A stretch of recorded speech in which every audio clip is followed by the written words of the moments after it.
All right. We're back with another stream. We're going to be doing the daily stuff tonight. So not a lot far as to go as events goes wise. Let's look at them real quick. I finished the BP event by doing upgrades to some of those epic ships that I built that I saved for stuff like this. We do got a new battle pass. We've got the Outpost battle pass, which I'm going to do here tonight on the stream. You guys can see. And we got a Ferengi, and you can see it usually always mirrors your battle pass. So once you complete one, you actually complete the other one. This is what they're doing instead of giving us that bonus battle pass that they do sometimes, where they just mirror what you're doing, give you double rewards. But far as these Ferengi goes, this gives you the Ferengi loot, which is not a bad store actually. You get your choice of some officers, which all 4 of these officers are very relevant.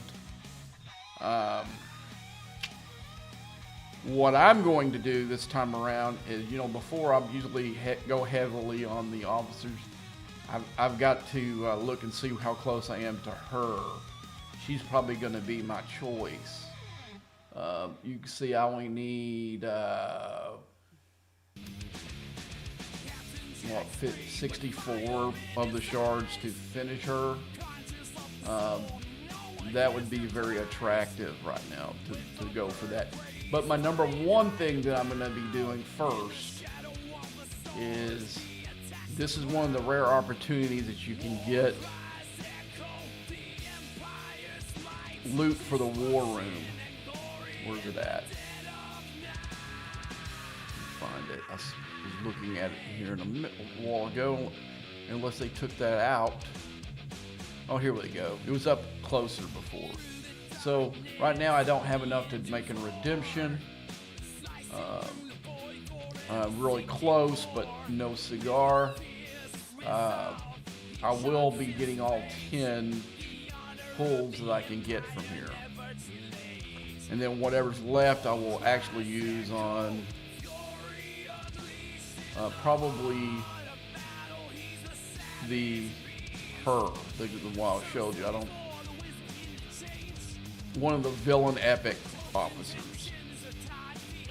Now, I'm gonna need to see where I am with Mabinga,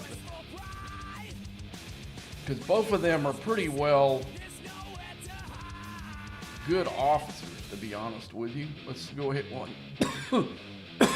let's take a look at that real quick. I'll see where I'm at with both of these. Okay, I gotta clear the mining things. I've set miners out a little bit earlier. They're almost ready to get pulled back. Excuse me. Let's see. Let's see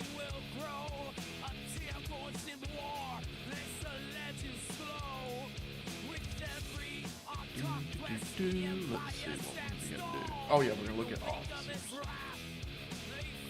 We're gonna go all the way to the bottom, and you can see the closest to the villain officer I really need is villain Ducat. He's the one I need the most. See, okay, this would take her to tier 3. Yeah, and I'm a little bit far from Mabinga. So it's going to be her that I pick when I start picking the officers. Wished he was in there. If he was in there, that would be the obvious choice, but he's not. So anywho, alright, so in today's event, we're still looking at the Outpost art. So there's going to be probably an Outpost event every day. We've got 11 hours on the... Which one? Is this the event one? Let's see which one's which. So we got an SMS here. We got an SMS here. What is this? Outpost plane? Which one is the... Are they connected? Wait a minute. Well, let's go back. Okay, here's the champion one.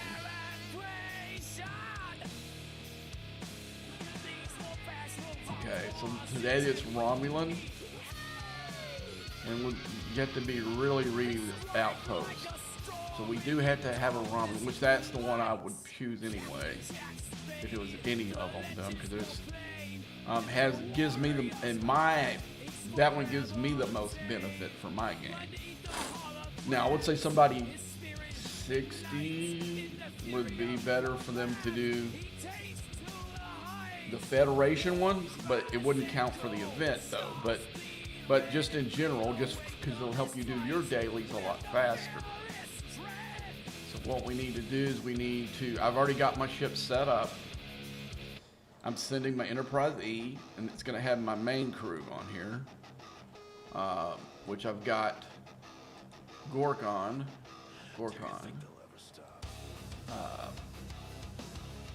Haircut, or Fat Mud, as some people, Hairy Mud. And I've got Sharvanik. And then in my cube, I've got a Loot crew. I've got Enterprise E. Picard, Rachel Garrett, 5 of 11, and I've got the Doctor below. And you can see I've got some officers for stats like these two, maybe even these 3, but Himmer does have an ability that can be used. And these other ones are all there for hostile support. And then in my last one, I've got an officer that not many people are talking about that really works, and here's Tilly. I got Captain Tilly, I got Marcus, and I've got Lorca. And below you can see I've got it stacked with defense and health. And you say, well, why do you have that? Well, that plays into both Marcus and Tilly's abilities. Her captain ability is going to use the defense 75. It's going to increase the armor, shield piercing, and accuracy of the ship by 75% by the total defensive officers. We got Marcus. He's going to be using the defense as well, and he's going to be doing the same type ability. And then, but the ability below deck, her officer ability uses health, and it does the same. So we're building with these two, both of their officer abilities and her captain abilities are going to be working on the piercing, the dodge, and all that stuff. The stuff that really works best with the interceptor. Yep. And then we got Lorca, who is a hull breach specialist. You could also probably, no. I was gonna say you could put Honor Guard Warfare, but this is not a PvP situation. If this is a PvP situation, you could put Honor Guard Warf there too. But this one was a great setup pre-strike team. On my D4, this is probably the best crew. They didn't have the lower deck stuff. The lower deck stuff, we didn't have officers that gave us bonuses back then for that. So what I did was do what I'm doing right here, where I stacked it with defense and health. And so that's what we're going to be looking at. And so we're going to go into Romulan space.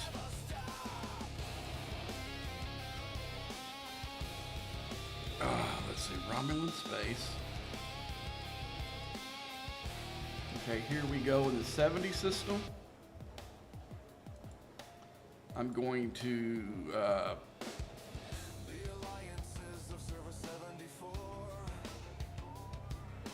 I usually wait to do the upgrades after I take the ship, just in case something happens. I don't end up wasting the loot. It doesn't really need it that much. So we're gonna pop that. Tell it just to do its normal course. And it's weird how it does this sometimes. Sometimes you have to do just what I did right there. And I'm using those 3 ships. I'm not using my Vengeance. Don't need it. This one will clear it just fine. And once we pop it, I'm going to show you some abilities that's going to help my Vengeance do the dailies. And first of all, I've got to check my miners. Okay. I'm getting really close to OCP, so OPC, I mean, and I'm gonna have to recall them here in a minute. Let's see, I think I got way enough for my daily, so I'm gonna go ahead and I'm gonna pull him off.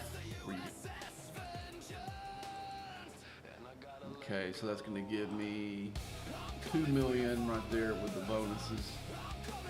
Can't recall him because he's in 73 space, but I can summon him. Okay, we're gonna summon him back.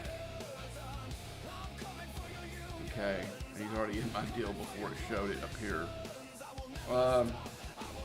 Same thing with the other 2.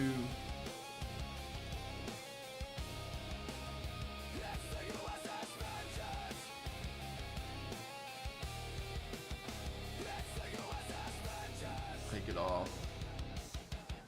I think it's down here actually.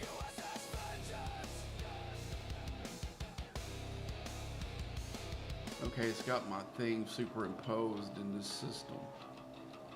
That is weird. Okay. Now we summon it back.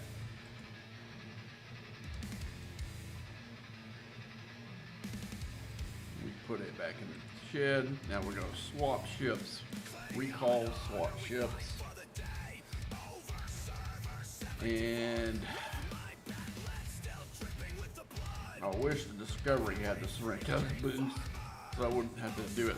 Sorrento's gonna take a little bit to get there.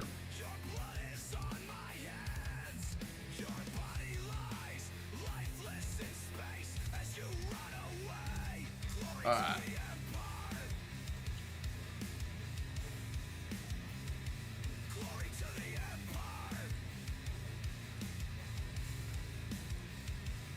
Okay, so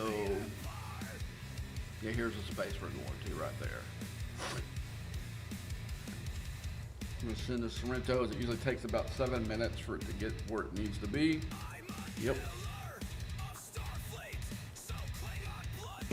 So what I do is I let it get about a little ways from it, and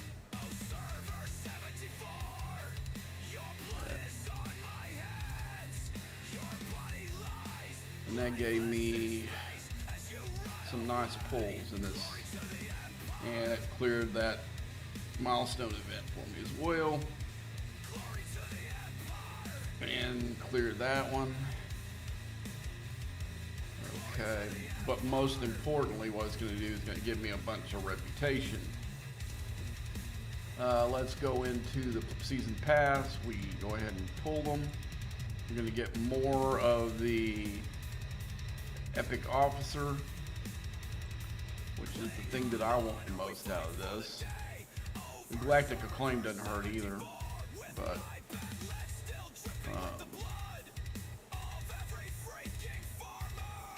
so we're inching closer to unlocking her.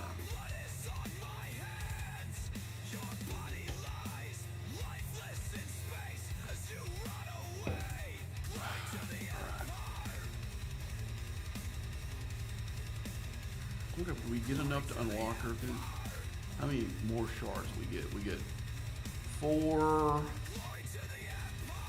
and then 13. No, we're nowhere close to unlocking her by just doing this stupid thing. Yeah. And then we get Nog shards, and no, we don't. That's a Ferengi pass. Sorry. Then we get in the battle pass we get his shards. And I think I might be no, I thought I was maybe a little closer on him, but we're about the same. It's gonna be tough sledding. We're gonna do it the nasty way with involving ourselves with the loop. My impressions on the loop, garbage. If these officers weren't behind this, the only way you can really get payouts is from doing this arc for these officers. I don't even think I would even do it. Because there's very little in this. I mean, the dust is nice, but the cost of the dust isn't. Now, getting the one chest pull is not a bad deal. I'll go ahead and do that. But you saw how expensive getting two pulls it would be. And I am a long way from making a pull from here. Now, what I have noticed is using the loop crew for the second one.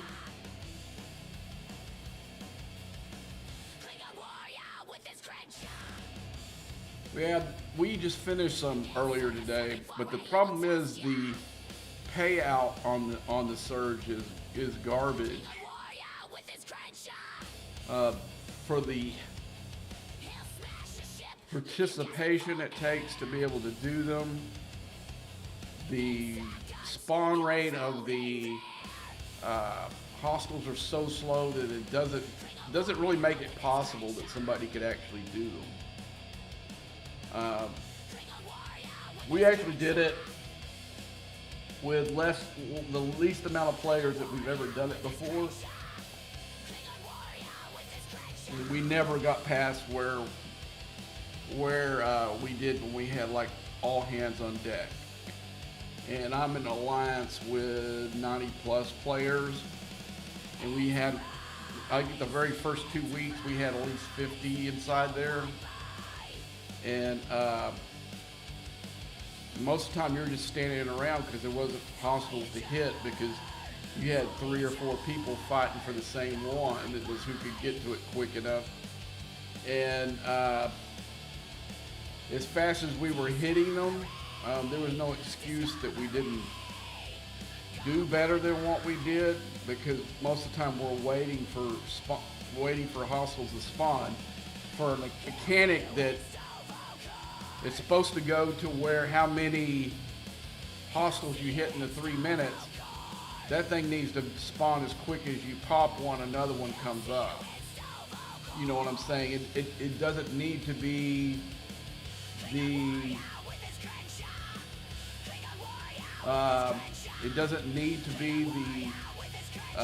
slownesses that we're seeing here.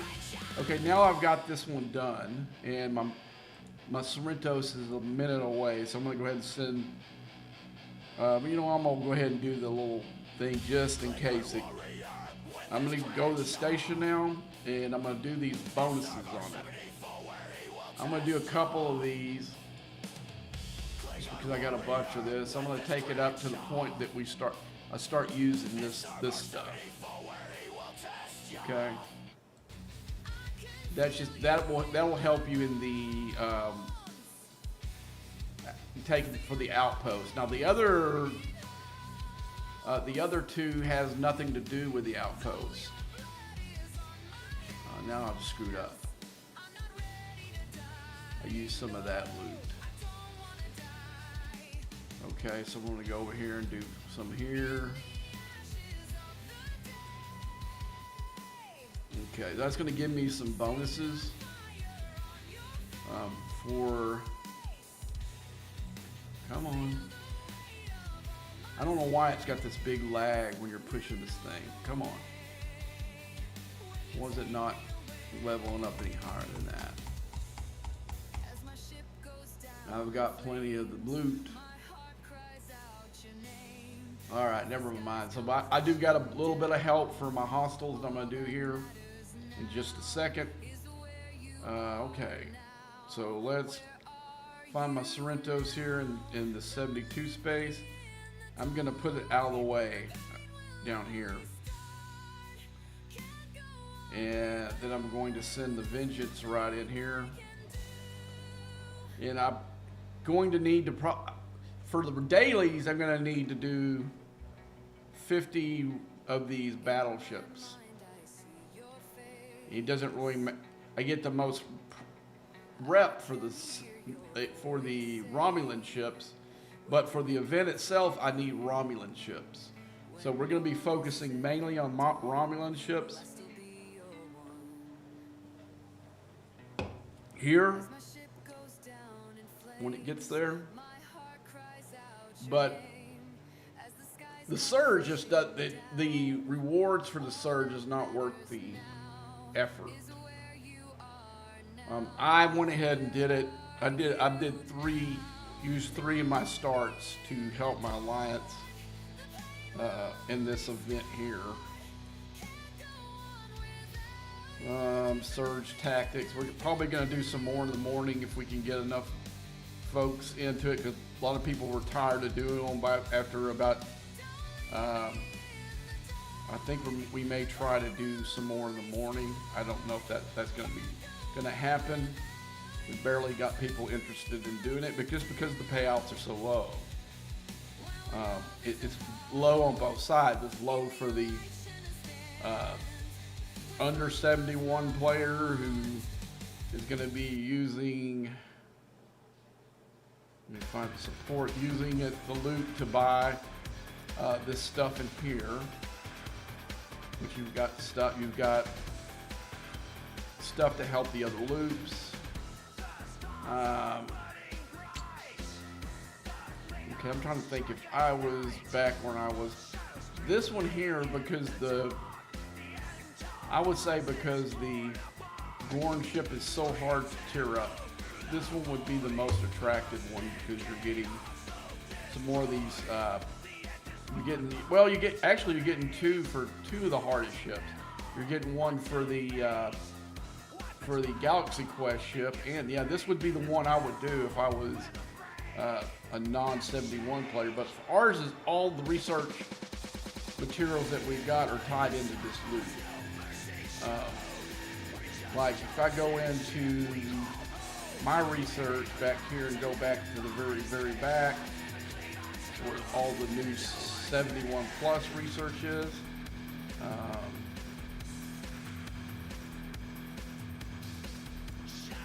Okay, here it is right here. Here's where it starts.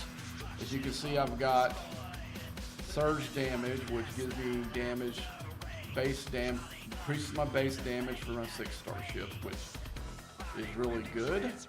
You get shield, X boost, hull boost, and then you start getting into the isolytic stuff and the apex. But you can see how expensive it costs 4,000 of the research materials, but when I make a pull in here, I'm only getting like 500, you know. And we did 3. I'll have enough for one other pull. Okay, so I'm up there now. So let me go ahead and we'll get started. Whoops, I'll pull my Sorrentos back. That's why I got it down here at the bottom. For that very, very reason. Okay, come on, go. And it also can use Khan's ability. Khan's going to give it a boost as well. And there is a regional damage event going on. And I was high as 12 yesterday, but the rewards are not real good, so it's not really worth spending a lot of time doing this. I mean, I basically did my dailies. I think I made one other run. I think you guys saw me do it last night.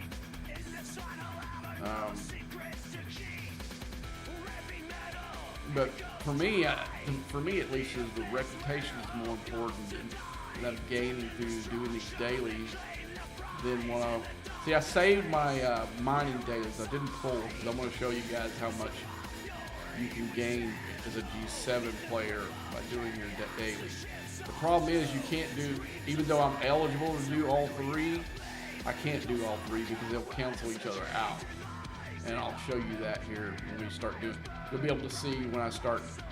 I'll earn the Fed version of the dailies too, but I'm not going to pull them. Okay, so once I get done with the event, I'll hit the Federation ones too. Okay, but I need to finish the event first. And you say, why are you just hitting the battleships and not the explorers too? Because number one, my first ship that I'm going to get, as far as in G7, as far as a warship, is going to be a battleship. So I need all the parts that I can collect from now until then. And for one of the bigger reasons is it's going to cost me more hull damage to take out the Explorer because I'm going against the battle train. If I go for Explorer, interceptors have the advantage over the battleships. And that's why I'm focusing on battleships for two reasons, because it fits the ship that I'm using and it fits for the next thing that I'm going to grab.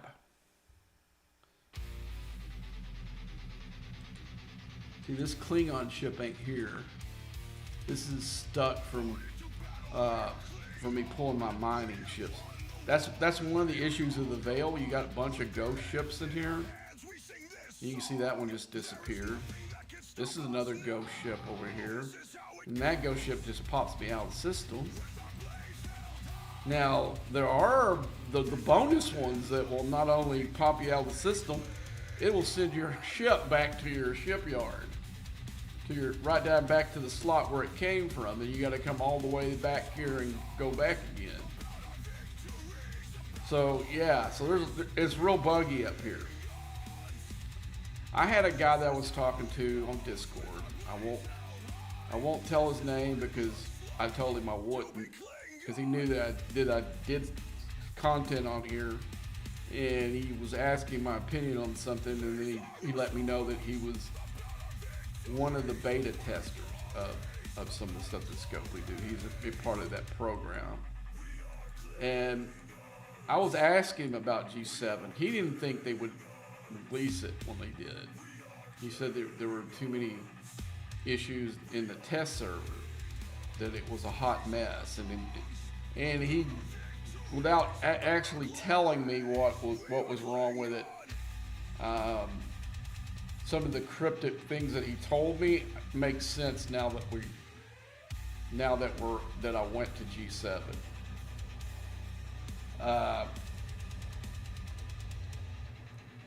Like they're not being there's way more people went to G7 than I think they anticipated, because it's real hard to get a node. In fact, the only way that I'm able to mine at night is I'm taking my Discovery, taking it into the 73 system where nobody's miners can actually go there themselves yet.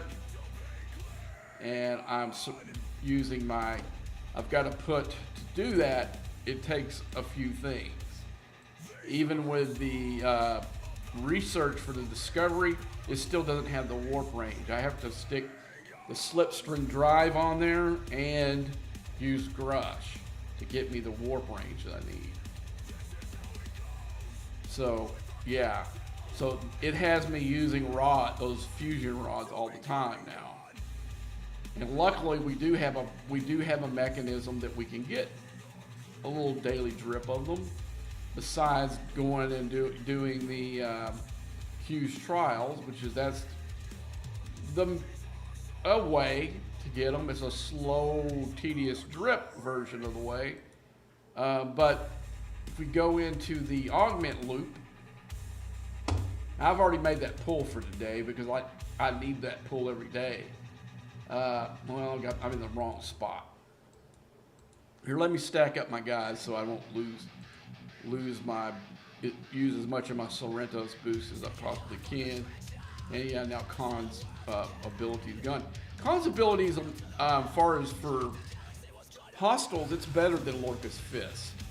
Now, Lorca's Fist is, say you got that one hostile that you can't beat, you're trying to finish one of these in-game missions that you got to kill that boss hostile.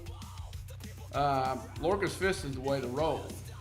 But, you know, for something like this where I've got to hit 50 of these to finish my daily, Khan's ability is better because it lasts longer. It lasted a lot longer. So that's why Khan's been pretty much been in my #1 chair for a while. Now, if we get into a PvP based type event or arc or whatever, that will change. I'll also put Lorca back in there for the Fist. And the beauty thing about it is unless you just change Lorca in there, you can go ahead and put Khan and you can use them double up on them. But Khan's ability is, not Lorca, but Lorca's Fist ability is short. So you would have to be pretty strategic on how you would use it in this situation that I'm using right now. Well, let's see, once this Sorrento's boost is over with, we'll stop. I'll switch out and show you how long Lorca's Fist rolls over here. So we'll see. I think we're done with the event now. Yeah, we're done with it. So basically now I'm doing it to finish out my dailies. Have I got my dailies? Yes. Looks like Crystal. Where's the hostile? Okay, we've got 10. How many we got left to do? Okay, where's it at? Here we go. I need 10 more. And then we can just hit anything we want. So, okay, so my Sorrento's boost is gone. So I'm going to go ahead and I'm going to swap them out. And so this may be something for guys that don't have this ability yet. This is what you do. You pull the chair, you drop it out, and then I can put Lorca in, confirm, and there's a 30-minute cooldown. I can't switch it back. I can switch it back in 30 minutes. So that's the reason why you'd want to plan something like that to make this change. Otherwise, if I would have had Lorca in here and I wanted Khan, well, I can't switch back to Lorca for 30 more minutes. Okay, so now let me see if I can get a good group of them together. Okay, I'm gonna wait till I get right here, then I'm gonna hit the Fist. You're gonna see how fast the Fist goes through. The Fist is a very powerful boost, but get the Sorrento swung at it.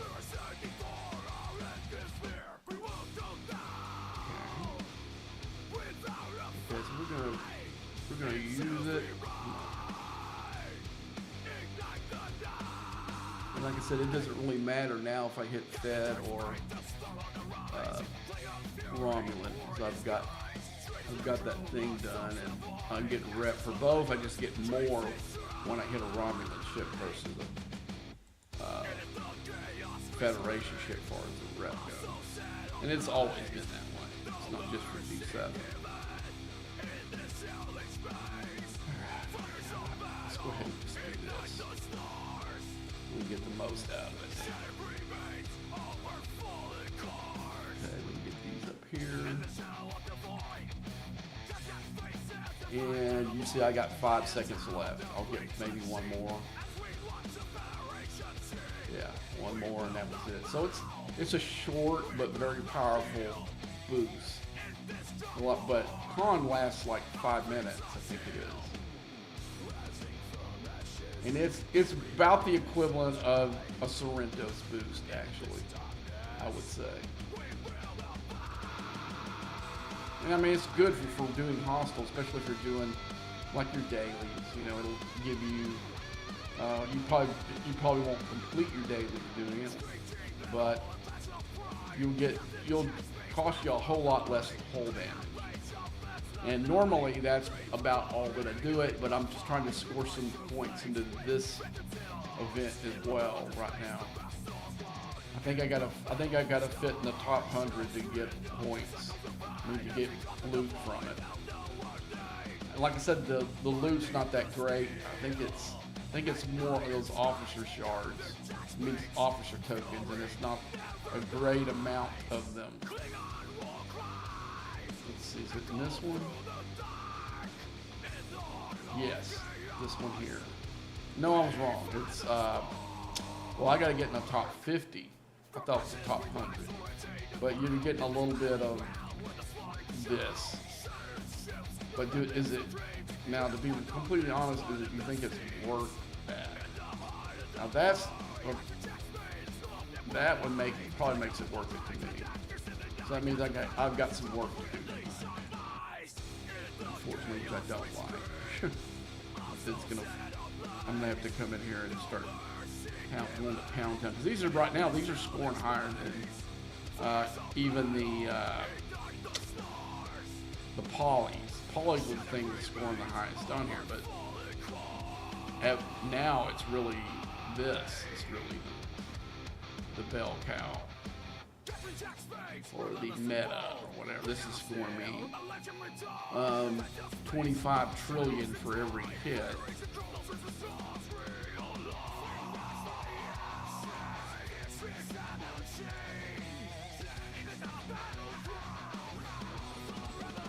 Now there are a few other things I would like to do on stream tonight besides this. So when my Vengeance dies, we're going to switch some stuff up and go do something a little bit different for a minute. Then we'll come back up here probably, because I do need. I'm very low on the X board loot because I don't make those daily claims anymore. I let those stack up for the Alliance tournament, so I need to burn a few of them, and so I'm gonna go hunt some battle chips in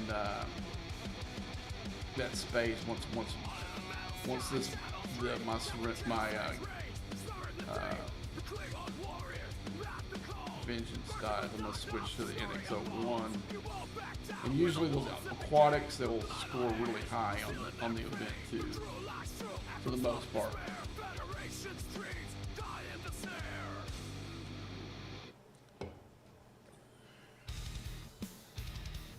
I don't know if they're gonna score as high as these, but I actually need the loot.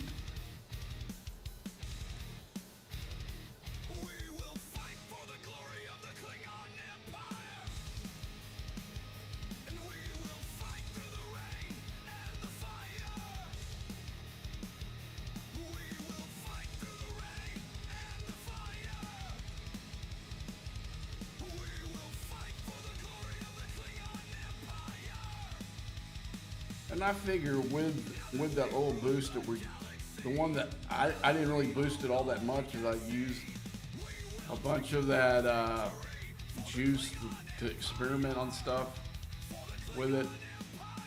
I could have boosted this up even more and get even more of these hostiles. I think I hit close to 200 the other night when I maxed it out. Because doing the Sorrento's boost like I'm doing right now,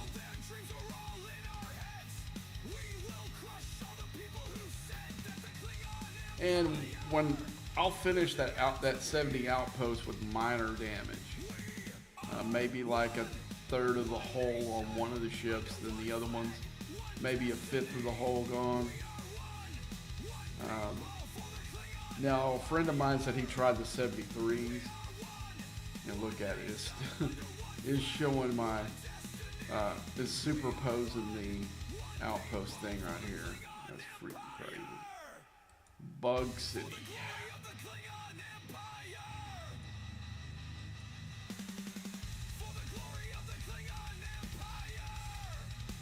As long as it's working down there, that's all that matters. Because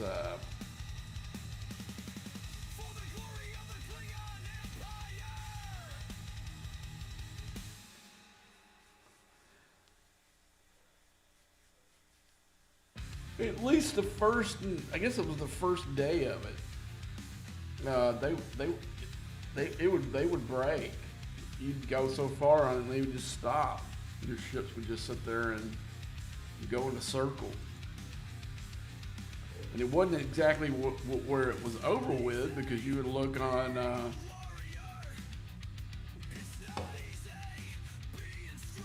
Let's go look at it real quick. You go to it and you look at it. As you can see right here, it tells me that I've got 67 more of the 72. Well, what would happen is it would not have this message on it. It would be basically showing you what you would look at like if you was not. But my ships were. It was doing what we're seeing right here, where the ships were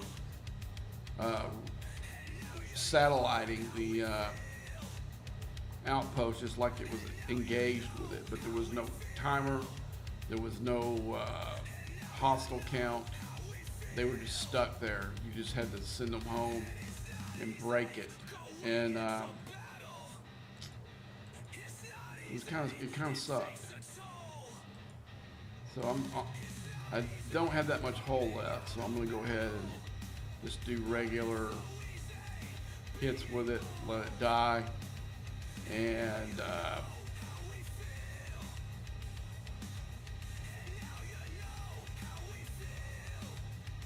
I'll probably be able to hit about 5 or 10 more on this hull, but I'm not going to boost it with Sorrentos, because it wouldn't last the duration of the Sorrentos boost.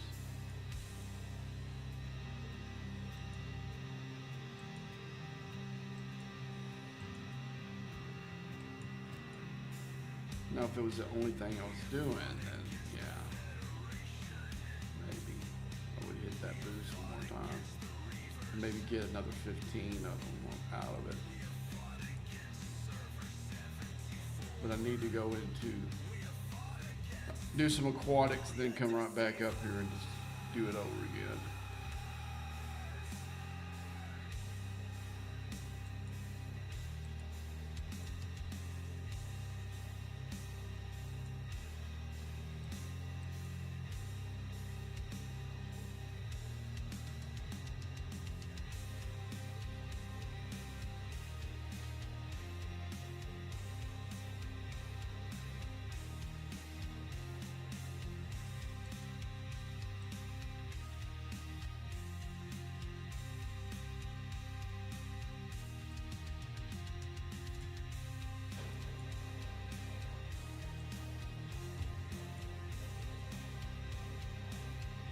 Okay, it's destroyed. And now we're going to do a quick ship change.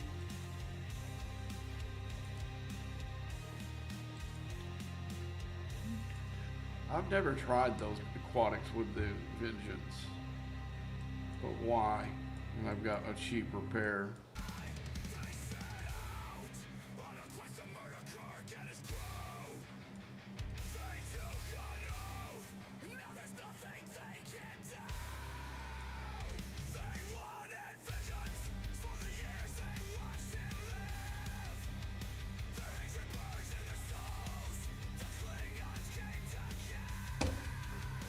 Sign a ship. Got sleepy. Okay, let's go ahead and make these pulls. We've got to be careful. Can't pull any Federation ones.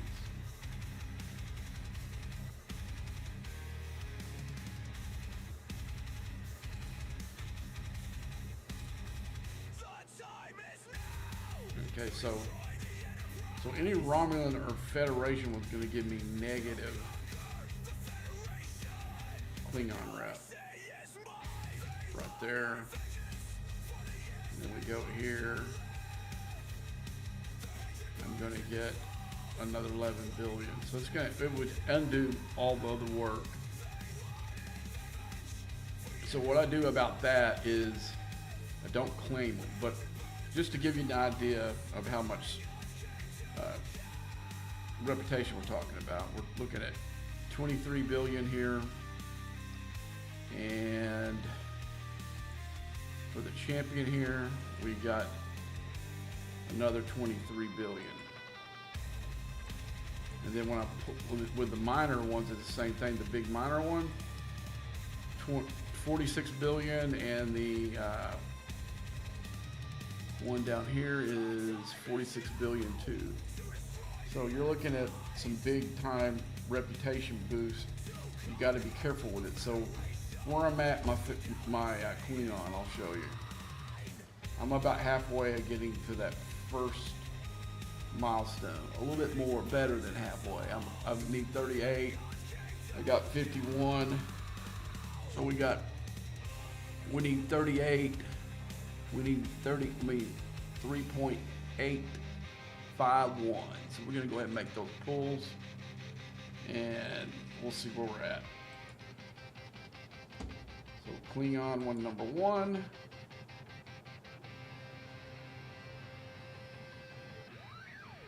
Klingon number 2.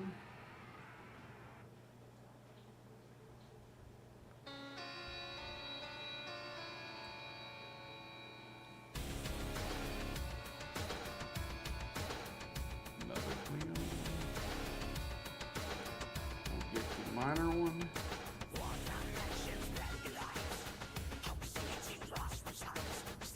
And the minor one.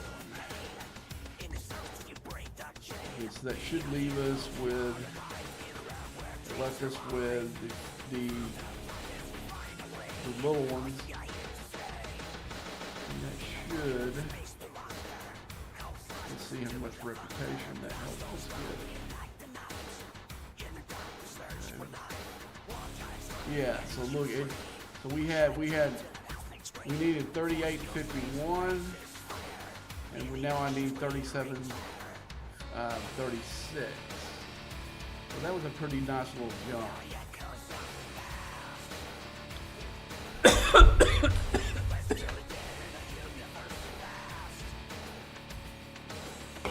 In 7G, that's the only way you can really do that, because even if you use the loot crew, you're talking 2.6 million. Plus any kind of rep bonus if you have going, and if you put a rep officer in there, it's going to boost it up some, but you can see those are drops and buckets. You'd have to hit oodles of them just to make a dent on that. So your basic points are all going to come from your dailies every night, completing them. Even if you were going to use money to try to boost that up, which I don't recommend and I've never really done. You're looking at, see, I can do my dailies and I almost get this. It's sort of the same $100. So this, unless they boost this up greatly, you know, like $1 trillion for every $100 that you spend, it just isn't worth it. I know there'll be some guys that have probably spent thousands of dollars doing these. I don't understand why you would do it, because I know and our big prize at Prestige isn't even a warship. It's a mining ship, a G7.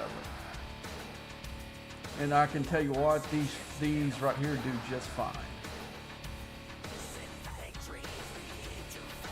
Now the thing is about the G7 mining ship. It is an equivalent of like the Nova or the Silky. It's cross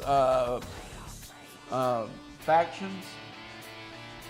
So it'll use the credits of any of the ones that you've got, but you've got to have the reputation unlocked.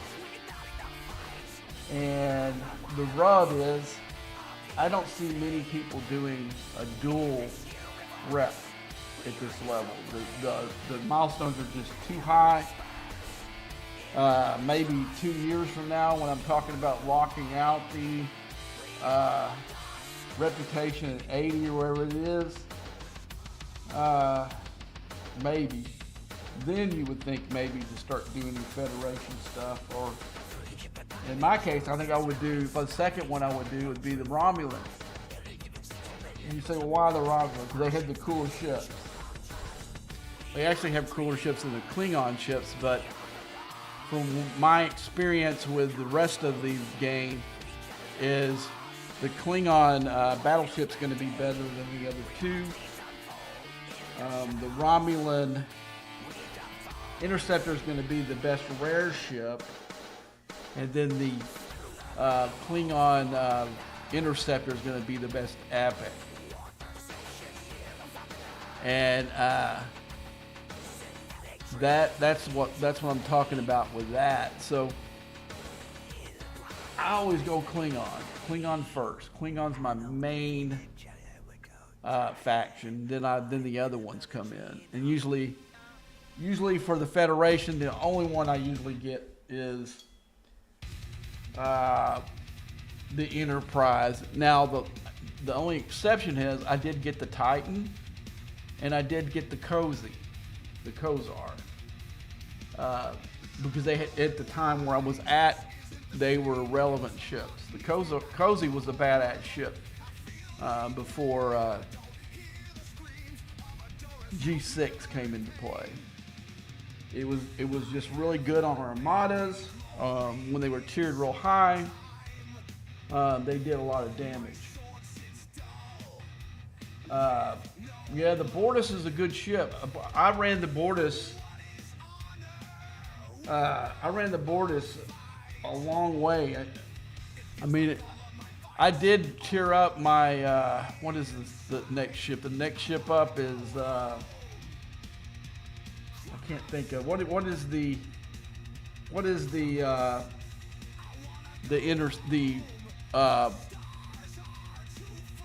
one right above the D4.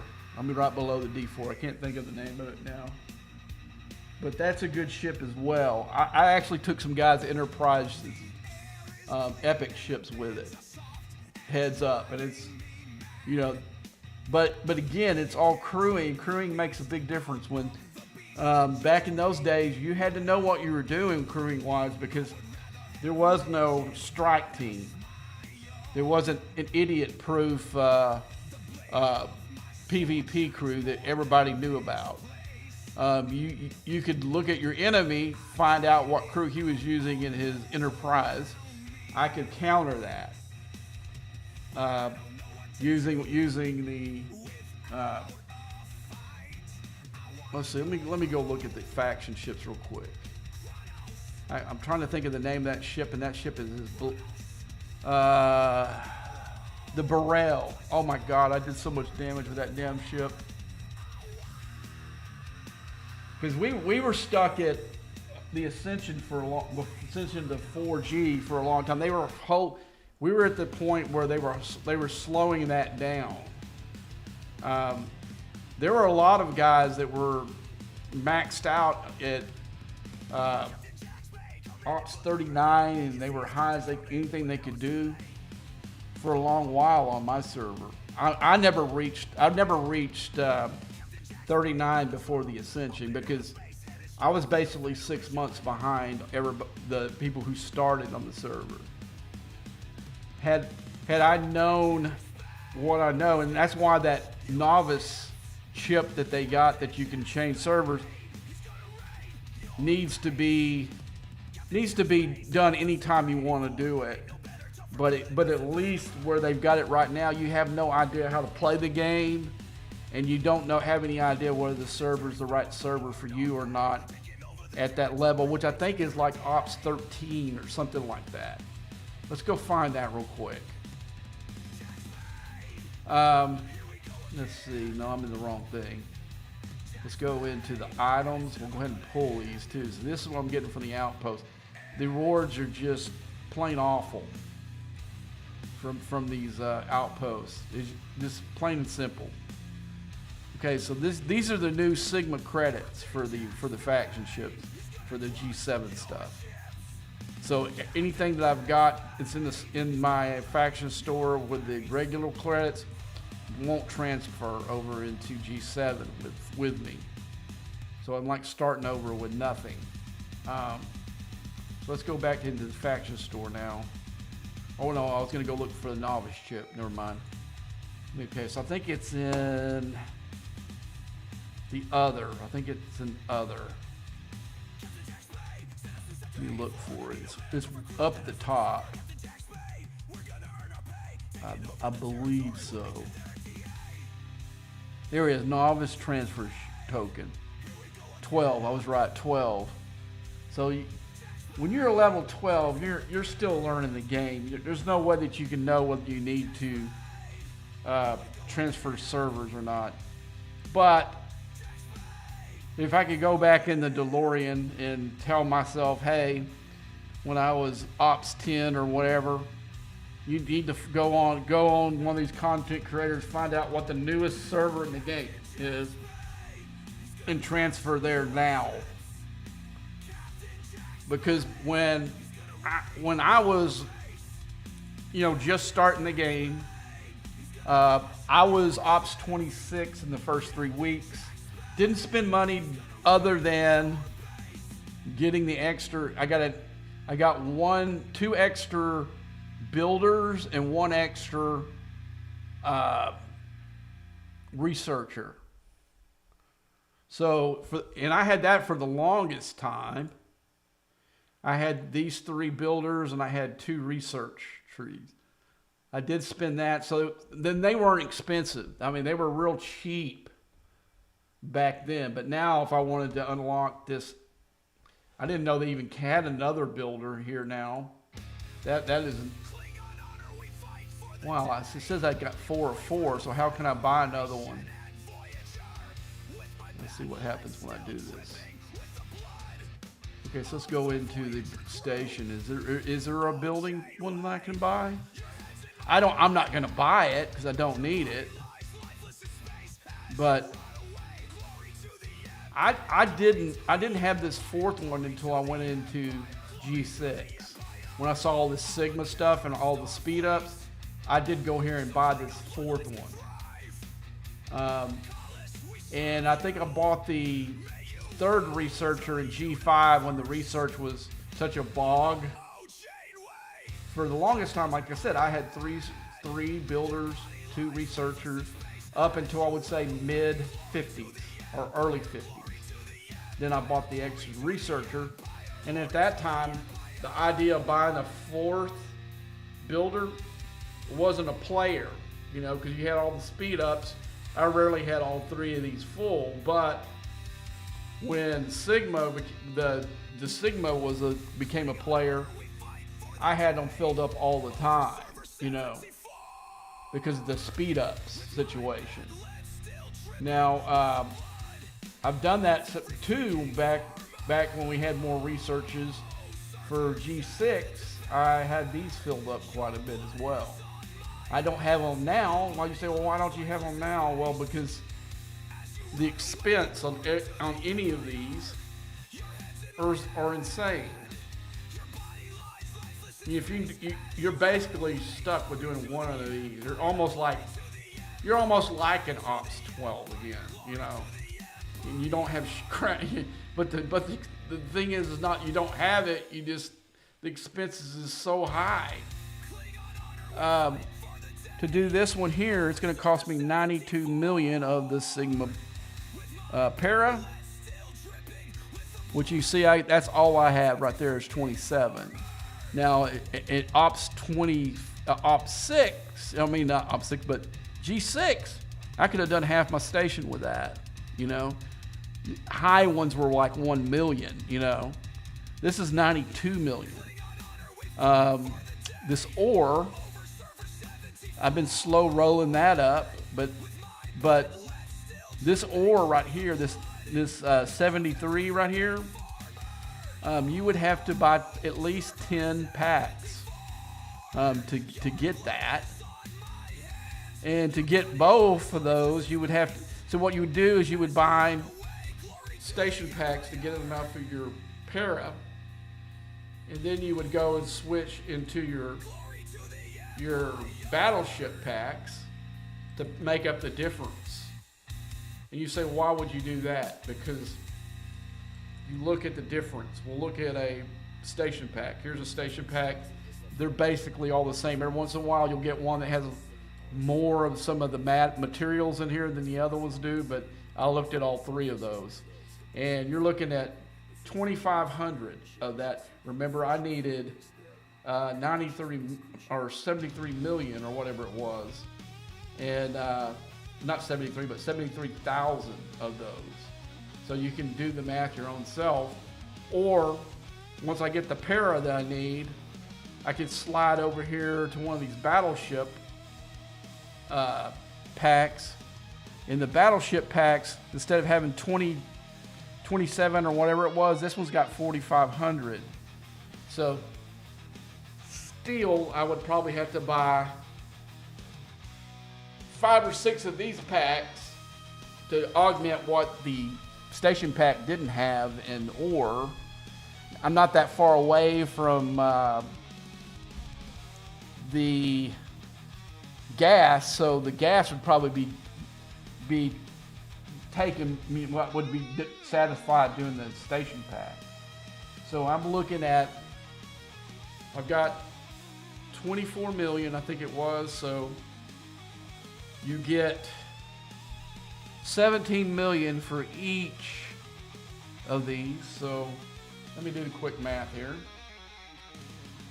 So let's see. We'll find out. This is where I am. I had a lot last week when we did it. We had a whole lot less of the materials. I think I had like 5 million in para, and we figured it would cost me about $1,500 to make the change. So let's see. So we need 93. I've got 24. Okay, that equals 69. So we get 17, so you're gonna get 8, this equals, this will equal 8.5. They double your W up right here. So I'm gonna get, we'll say 17. So we'll divide that by 17. So I got 69 divided by 17 would take me 4 packs, okay? So that's $400. And then we would get, out of those 4 packs, we would get 2515 of the ore times 4. Okay. So that gives me 10,060. So that would add to this one. What's the wrong thing? Would give me, it would give me 4,300. So I need, let's see, let's go ahead and say 4,300. I mean 43. We need 73. We'll go 73 minus 43 equals 30. So basically, so far we're in $400 in the hole. And it was more last week because I've earned some stuff over the week. So we go into this battleship pack. We're going to get, where's the 7 at? We're going to get 4,500, 4,580.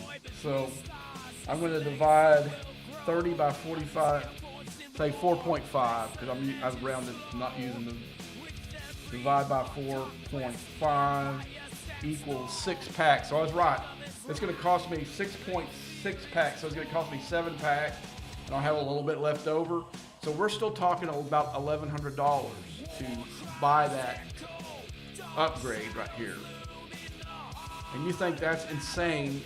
What's even more insane is if I wanted to take this to, say I did this, got my ops level, I don't know what that's gonna be, but let's just pretend that we got it, we did it, we did all the stuff that we needed.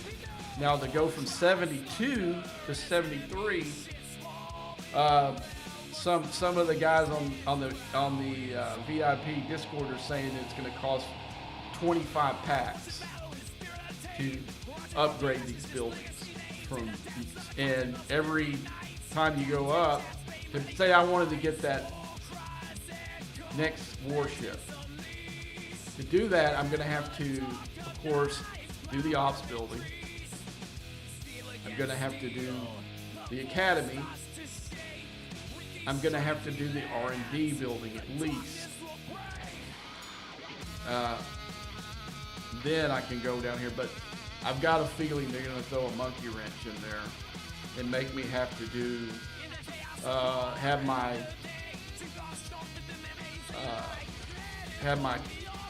docks and what, or we'll say dock D needs to be at 72 or whatever. And they already do have a monkey wrench in that. If I go where my vengeance is, where dock A is, no, wait a minute, my dock A. Where's my dock A? My dock A is probably right here.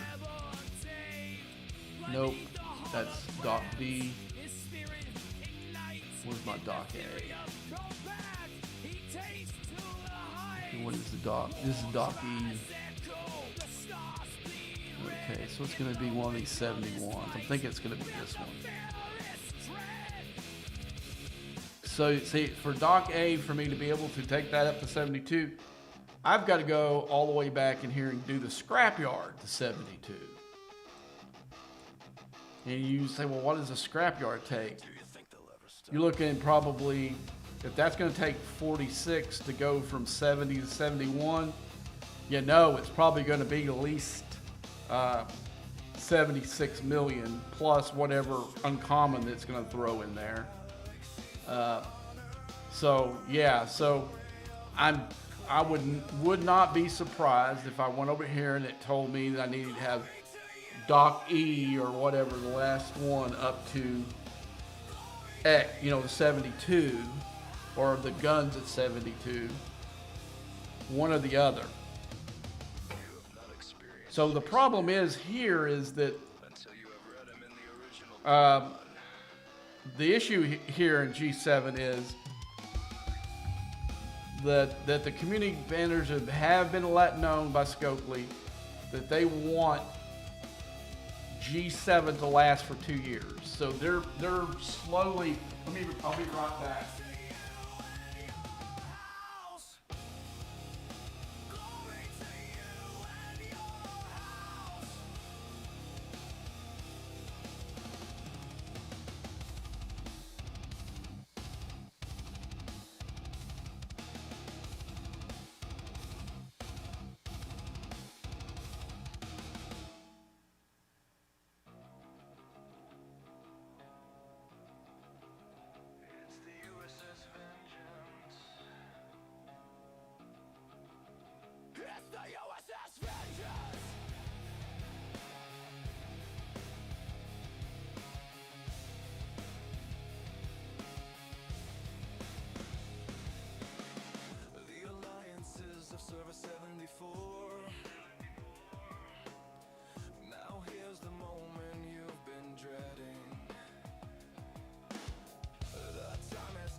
All right, so we're back. So let's go ahead and get our.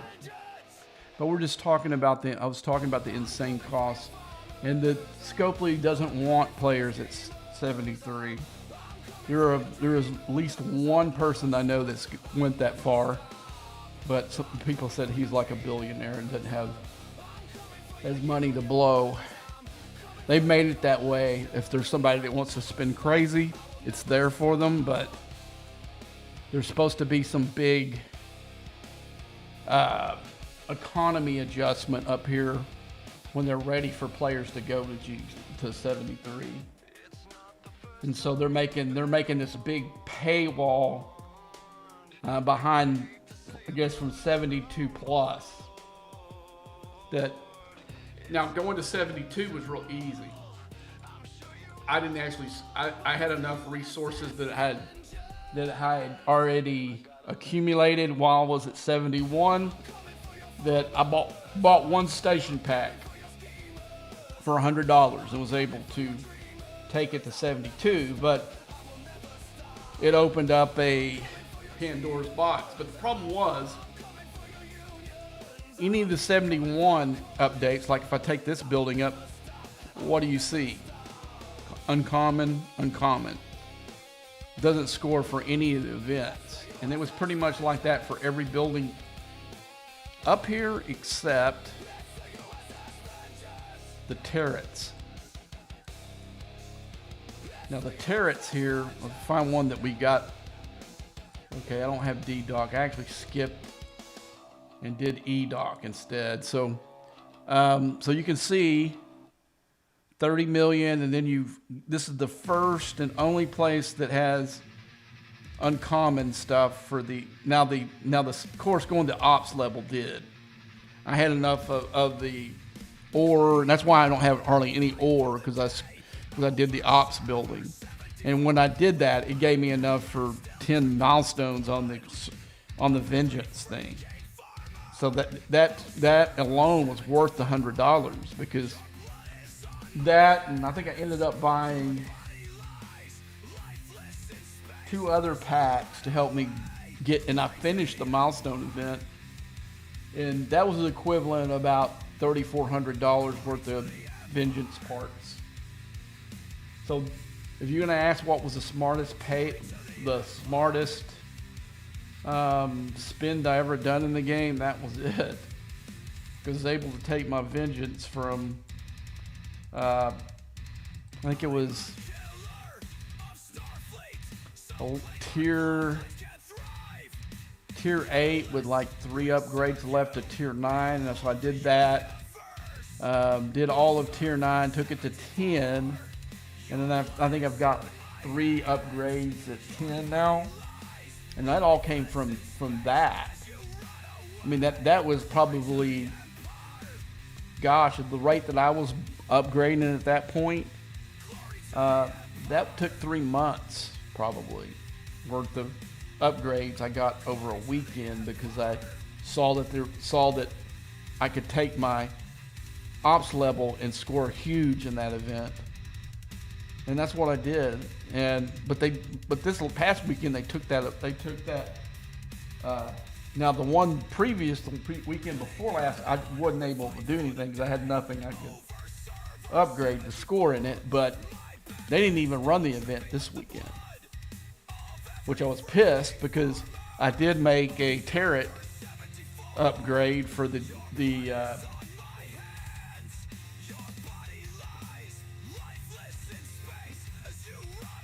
did make one of the turret upgrades. So I was kind of pissed off that they decided, oh, we're not gonna do it this week. You know, somebody told me this in the VIP Discord, they wanted to slow people down on upgrading the vengeance. And I said, well, that's all well and good, but when we start planning a strategy on how we're gonna tear it up and they change everything, that kind of sucks. And they did that to me when I was getting the vengeance, because I had Matt down to, whoops, I need to change people. They would probably work. but they won't work as good as the regular crew. And I am gonna put. I think Giorgio's good for. No, she's good for PvP. Never mind. So I was gonna stick her below deck, but no. So I'm gonna take Janeway off. Gonna take him. I think I'm gonna put him below deck. Okay. And so let's go find the. Here we go. Here's Archer, Phlox, and Tucker. All right, so we're gonna take them, and we're gonna go. I do need to go do a freebooter run, but I'm not gonna do it right now. So I'm gonna go all the way up into. Let's see. Let's go up to 61 space.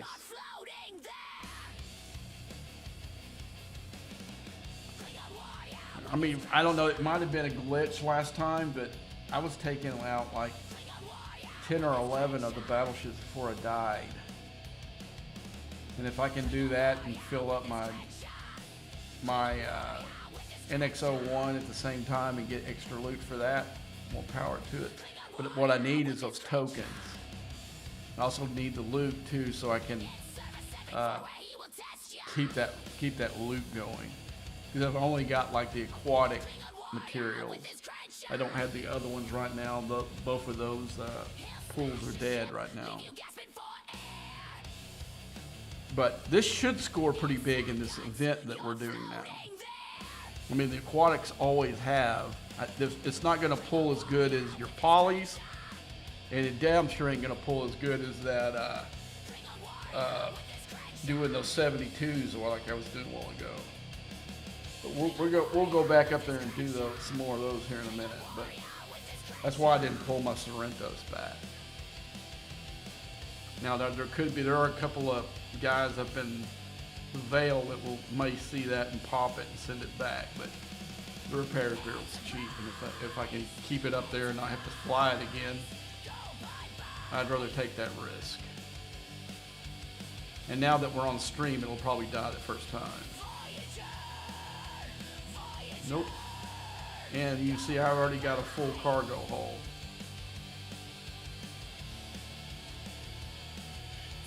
But the other day I was getting 2 and 12 before it popped. Are you saying no, I'm not really saving the latinum. It's just the latinum doesn't do you any good for uncommon stuff. Or you can spend for para, but the expense level is huge. I know, because you saw that before I went to G7, I had like 8 billion of that stuff, and now you can see where I'm at now. I've got not quite a half a billion anymore, and that's where it all went, was doing the buildings at doing the up to the shipyard in 71. Because at that point, we didn't know what the reputation thing was going to be. I knew that they couldn't keep it the same way that they had, because grinding hostiles alone in any system for the amount that you need to get, I think it's 9 trillion is the first milestone, and when we came into it, we had every one of us that had it maxed out had it at 500 billion. So we needed 8.5 trillion to get to where we could get a mining ship. So, but I knew they were gonna have to do something different. I figured they were gonna offer, like they did in the past, where they'd offer the packs. But the packs, they haven't really adjusted for G7. It's still a G6 pack. It's not a G7 as far as the amount of reputation. I think that was about what G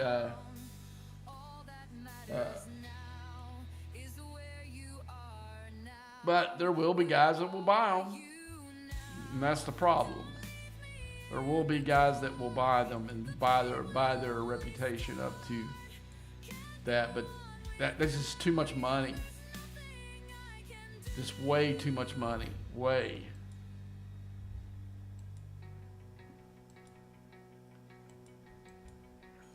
What we said we had. Let's see.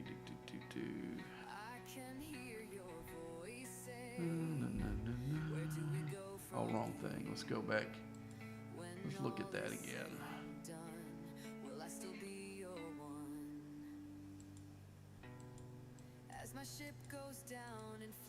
You can only get 5 too right now. So you're looking at 2 of these would get you at the 500 billion mark.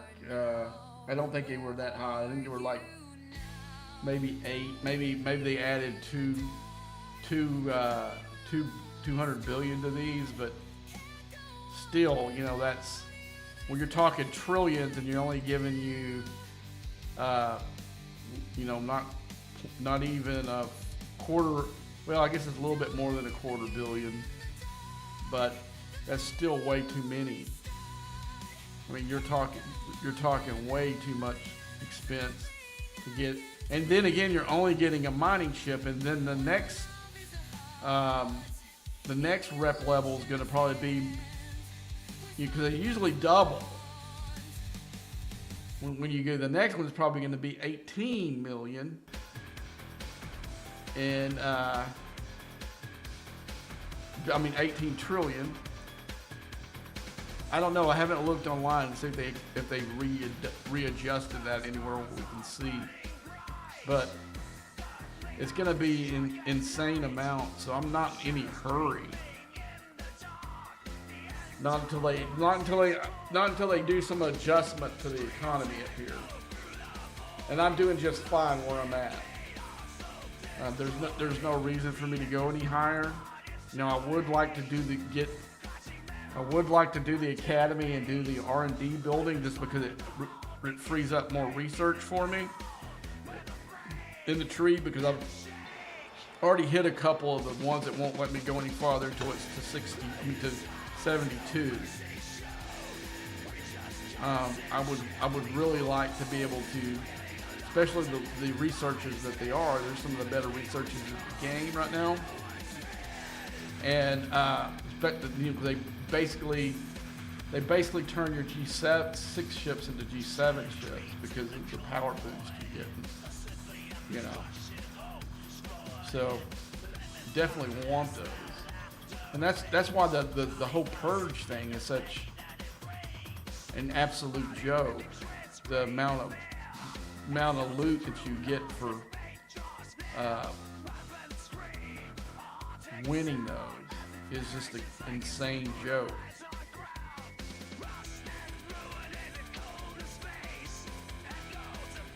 Okay, I died. So how many of these tokens do you get?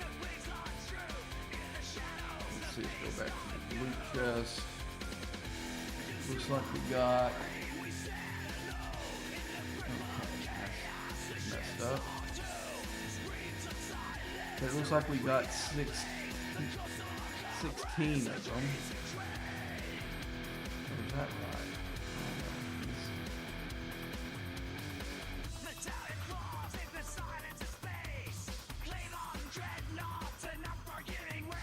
So I'm going to go right back up here, do it again. I don't think I got enough for, we're going to go look. I think I got enough for one pull. And let's go into the roof while it's flying up there. Need to go into the NX01 tree. And if you don't know, okay, I got pull there, so I'll go ahead and take it. See, I need this loot. Now the thing that I'm going to pull here is not going to give me that loot.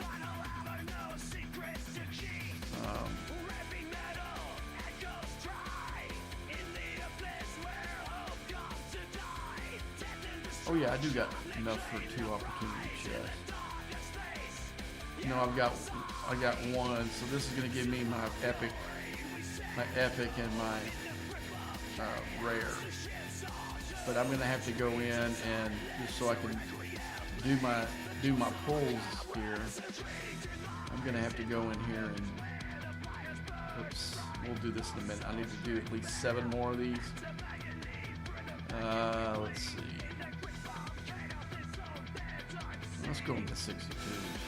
See what the scores for this stupid event. Okay, so while that's flying up there, I'm going to go back in the refinery and make a couple of pulls. So I got. See, I save these for Alliance tournaments, but my pulls in that refinery I don't have any because you see I've got 63 pulls right now. So I'm gonna do. I have that. I'm gonna do.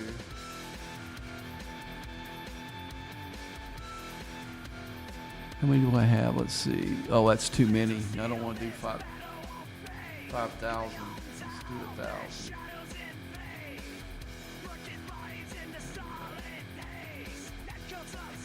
Let's see what kind of loot we get for it. Not a lot. Must have hit a bunch of snake eyes. That's gonna keep me going for a minute. Okay.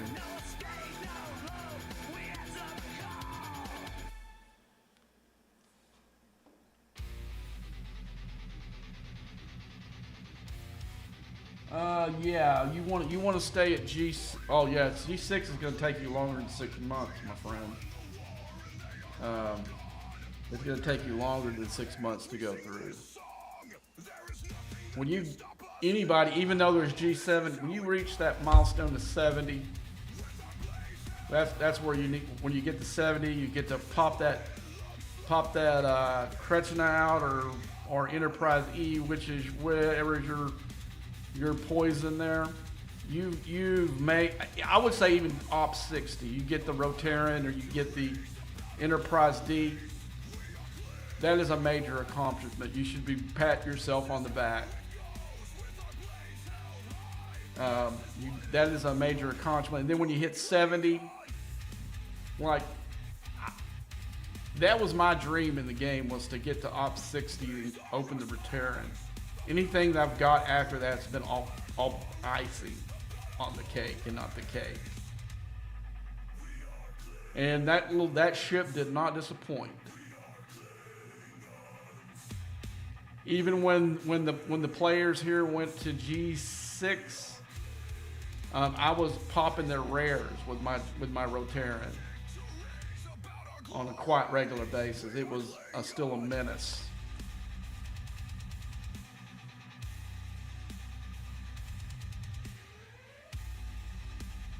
And I set it Op 70 for, or not Op 70. I set it Op 60 for about 4 or 5 months after everybody else went up. I just sat there and collected,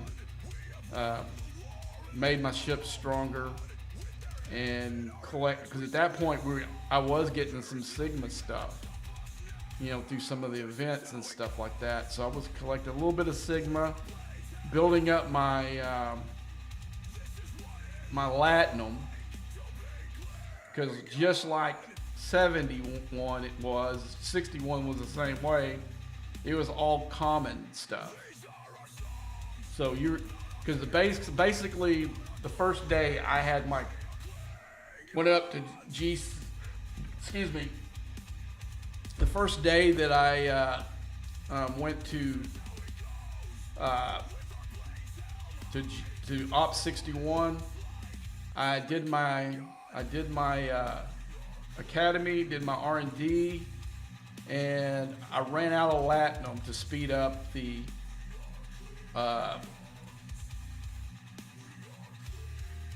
shipyard, and I had to wait for the next day to do that. So day 2, I had my Selkie out, my first one. Now, if I was going to do it again, I would have at least enough blueprints to do 2. If you can hold up and you got your rep all together and everything, and you can do 3, you'll be even better. But one definitely, you have to have. I would have my reputation build up, and have my blueprints for at least 1. Because the day that you turn 61, you need that selkie, or you're going to be buying everything, either through pack or through Latinum.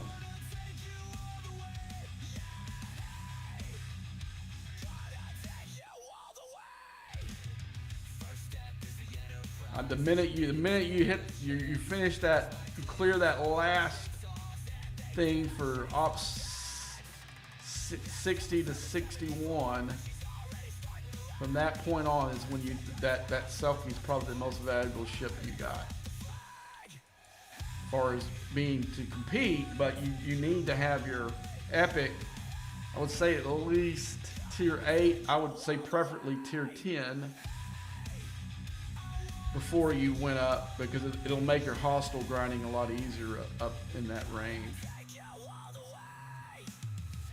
That way it makes your dailies a lot easier. But see here, when I went up, I already had my Kretschner was already tiered out. And my cube, I had one of my cubes tiered out before I went up. Now, had I been behind on that, I might have waited, because I knew the experience what I had for going from G5 to G6, that the higher that ship needed to be, the better. I had mine tiered out pretty quick once I got up there.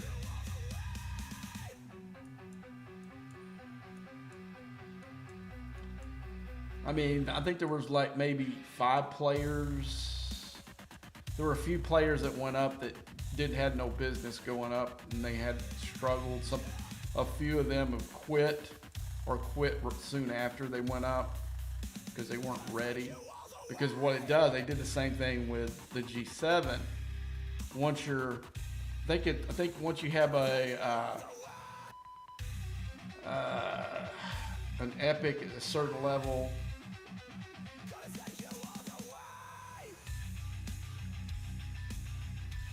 the mission shows up in your mission tree if you have completed them all. That was a couple of things that some guys on my alliance who were saying, "Man, that mission's not in my mission tree." Well, they had a couple of the ones that they didn't do, and they had to go back and do them and get themselves caught up. That's why those are really important to do for a number of reasons. Sometimes they put a restriction behind some stuff. If you don't have that mission done, then you can't do this or that, for number one. And also, most of these missions pay out really good for rewards going on. I'm looking at it once I get the scrapyards. Oh, I got the go home gun.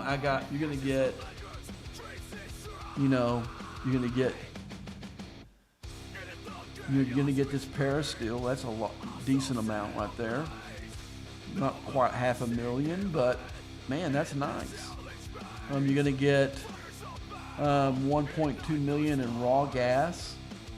That's decent. Here you go, more. This one's not, I don't think, as good. You get some battleship parts I'm gonna need for my 63 ship. I don't think my 63 ship. No, that's survey. So I'm gonna need that for my 61 ship. You can always use dilithium, and these are, for me at least, are not that valuable. And then in the Surge one, you get battleship parts for this 63. You get some Sigma Tri, and you get some P shields. And then usually here, you're gonna get materials. You're gonna get shuttle stuff. You're gonna get more importantly, you're gonna get this. Now and you're gonna get 19 billion, almost 20 billion worth of reputation. And then you get these general ones that are floating around in the independent spaces. That's a lot of parts right there. You got another million in Parasteel. So, like I said, the rewards for these missions are big in some cases. There's usually never anything you can't use, and they're just pretty easily done. Like I can send one of my ships right here, wherever this is at, and finish that. But I've got to destroy ships. I'm gonna need my vengeance and probably a good crew in there for that. Okay, so let's go ahead and make these pulls here,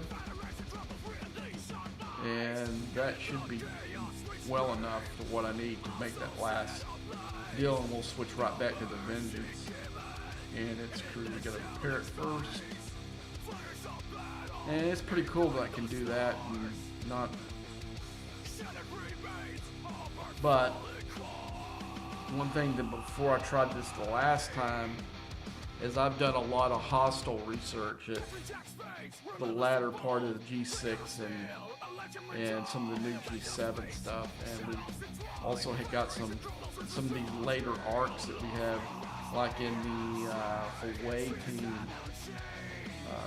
Let's go to the research tree.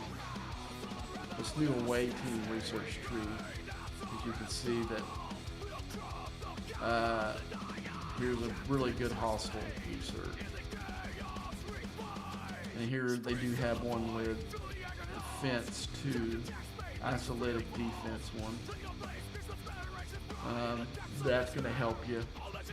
There's been a few other ones in some of the other trees that are hostile related research that I've done since the last time I tried that. Since I got one in here, let's see what we got. Okay, so basically I'm waiting until I get enough of this loot that I can do this interceptor one for PvP.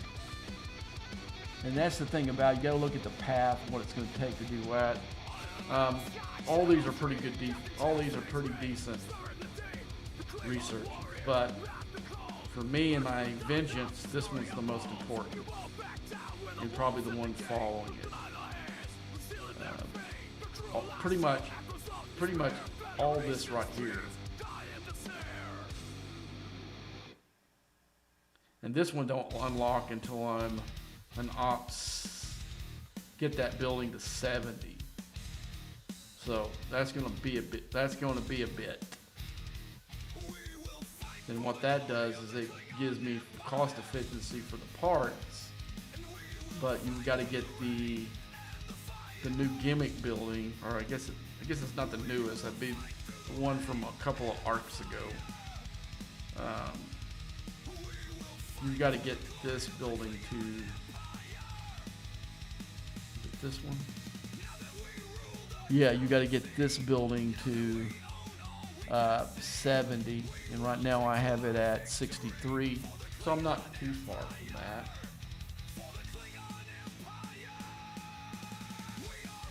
This was to me this was one of the most controversial buildings that we had in the game, is because this building represented to what level of hostile you could hit in that system. It didn't matter what ship you were using.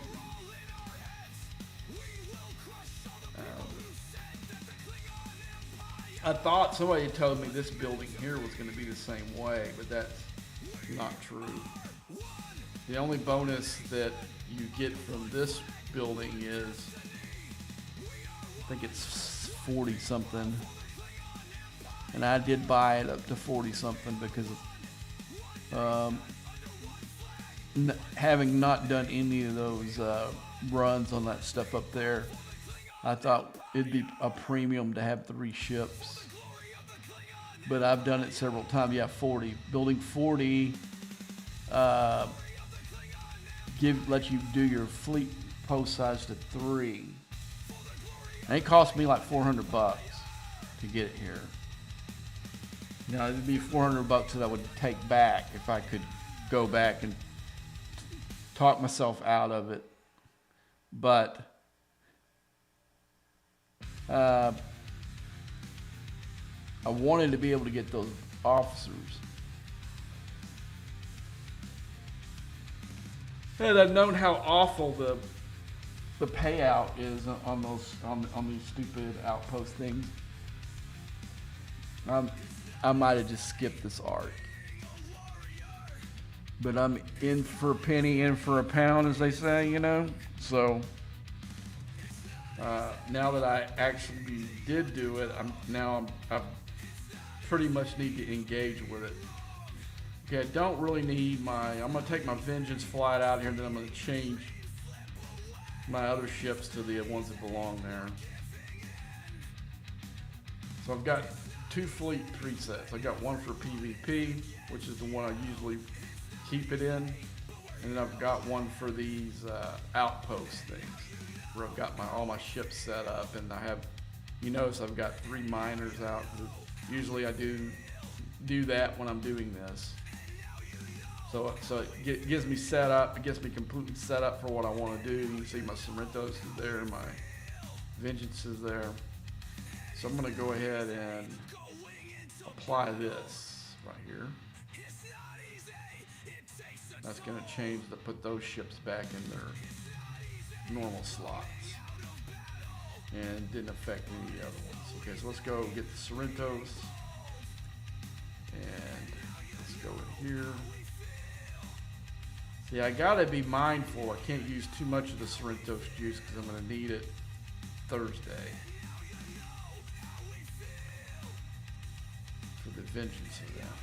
I'm gonna need at least 1 boost. Okay, why did it not fly up there? Oh, I've got the NX-01 still in that stupid slot. I thought I changed all that stuff already. Okay, so well, now I need to go up here and do this. I didn't do that. I know I didn't change cruise. Alright. So, now let's take it up there where the Sorrentos is.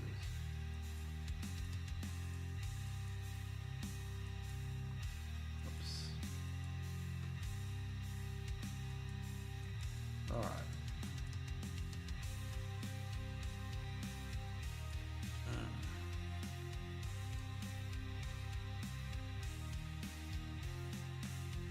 Yeah, you need to. They're gonna make you do it. They're gonna make you to keep those. The only ones that you really need to worry about, guys. When you go in here, as you can see in my deal. These 4. You need to do the AB, generators, warehouse, vault. The rest of these don't matter what levels they are. I did mine all the way up to 70 because I was bored, and I got all this. Because basically once you get, the only ones that's going to cost you any mats are going to be these top 2, A and B. The rest of them are all going to be resources only. As you can see right here, if I click on the 70, what do you know? There's no match, just straight out Sigma Tri and Sigma Dilithium.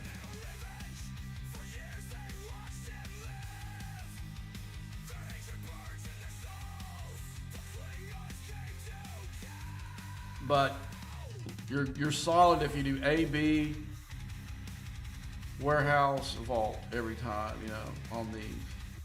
Some of the upgrades, and the thing you want to look at here and see what it adds. So before I can go to 73, I got to have the shipyard done. And before I can do the shipyard, I've got to do the academy. So that kind of gives you an idea every time the path that you need to work by.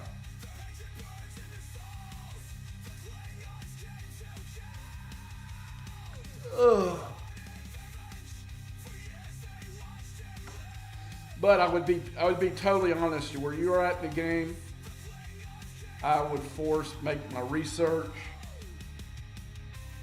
be the thing that tells you when you need to go up another ops level. When you don't have anything that you can upgrade, or you're really close to having nothing, you got some junk research that's left over that you can do. Let that be your guide. That would be the biggest piece of advice I'd give you from this point up until your Ops 60.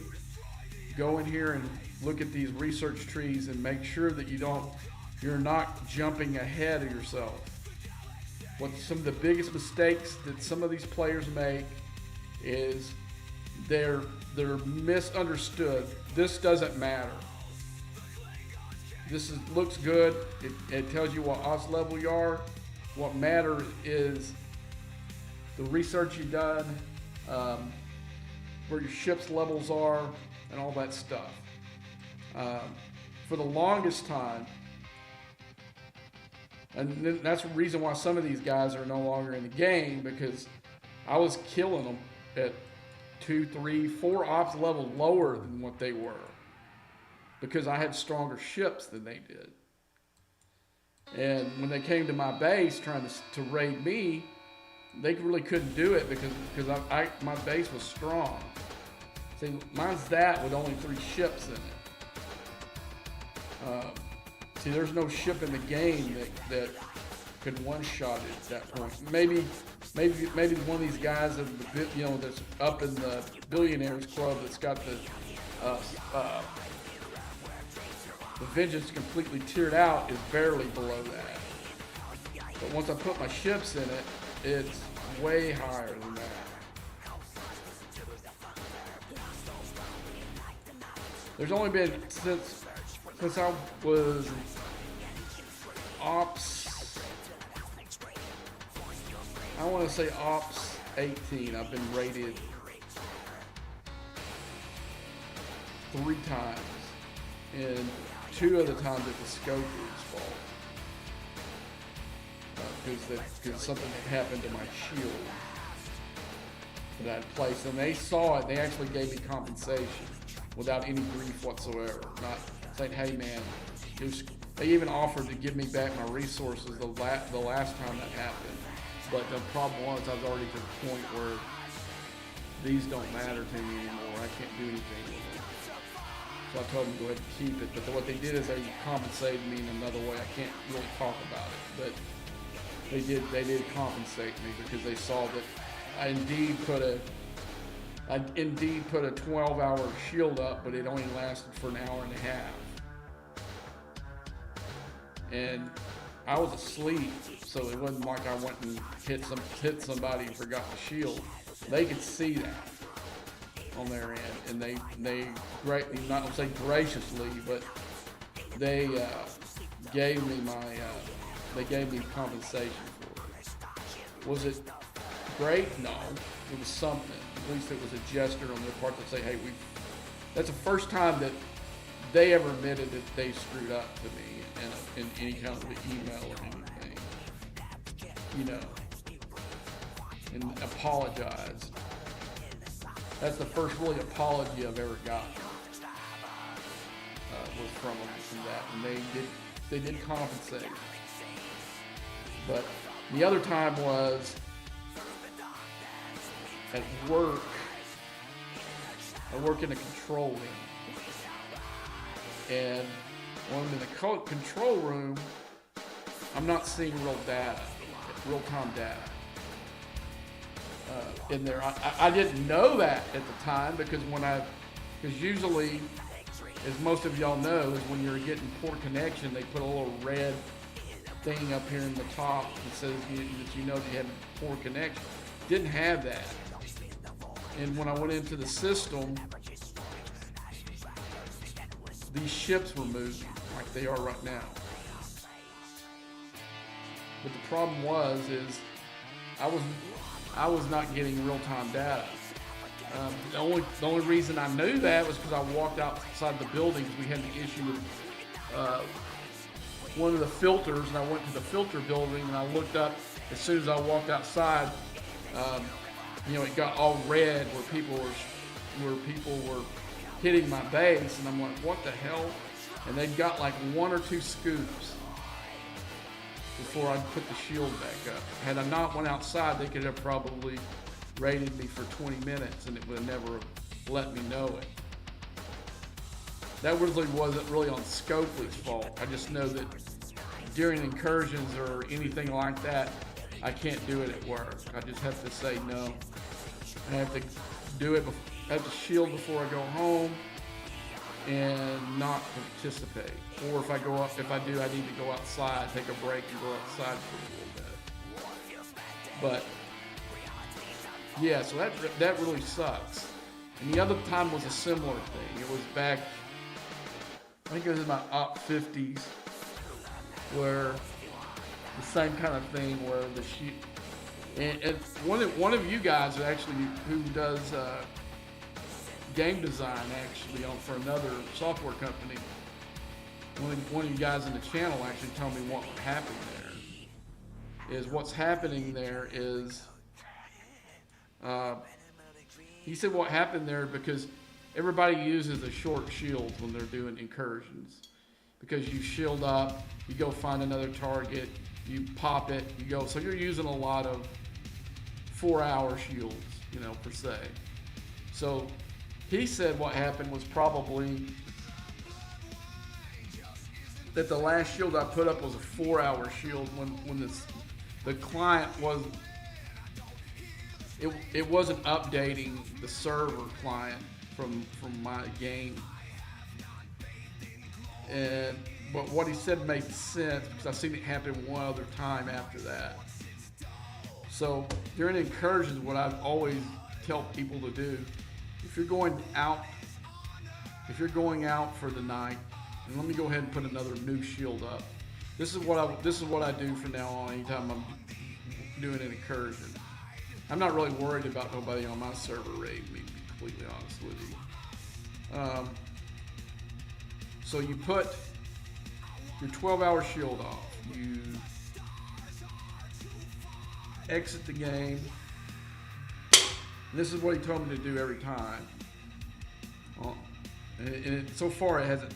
Well, come on, there we go. Exit the game. And restart the game. And then you check. Because he told me if I would have done that, I would have seen that I only had an hour or whatever it was left because it didn't reset on the server client or whatever. See, now I look down here and I got 11 hours 59 minutes it took. So now I can go to sleep if I want to.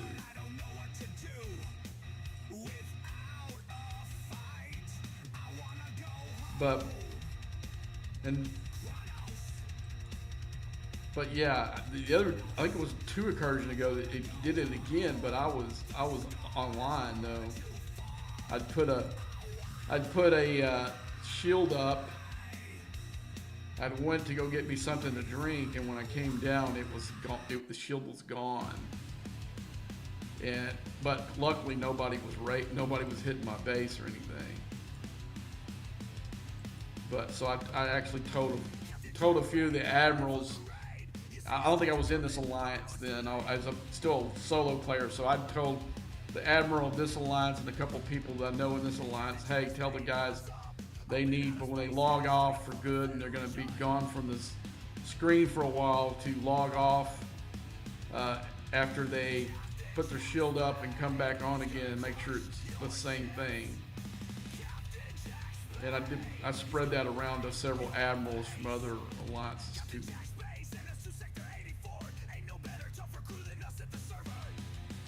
Normally I wouldn't care, but incursions, there are people that do. And we don't, and as bad as the guys on my server are about moving and shielding, we don't need to happen to the people who are actually trying, trying to play the game right. You know, you don't need those guys to get screwed over. You know.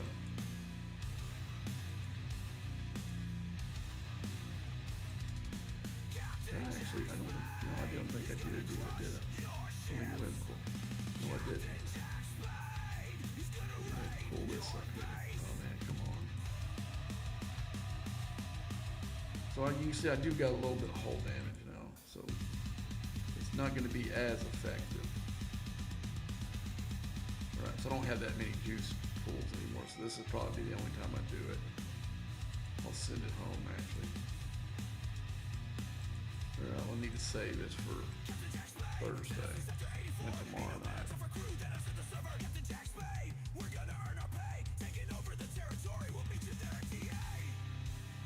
So whatever I get, and I score. May not be enough for to put me in 50th place, but and get some rewards out of it.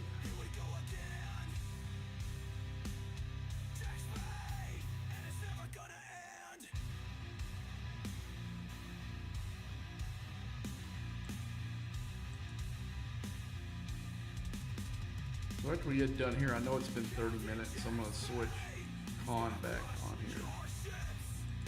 And then one thing I've got going right now is because I'm needing the quantum slip drive in the Voyager to get my mining stuff to where it needs to be. I do have a PvE forbidden technology in the Vengeance right now. Now, if I ever get to a point where I think I'm going to go pop some players, I'll switch it back. They've actually lowered the cost of it, which I'm not going to do 15 changes a day with it, but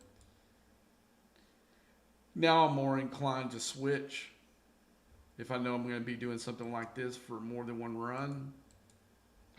Why not? Why not switch it? Right now I've got the Agony boost inside the Vengeance, which is helping it do this.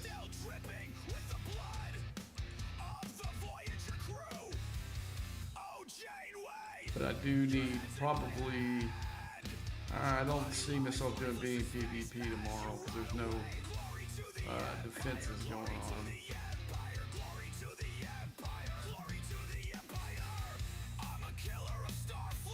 So it might be good for another day, even just like it is.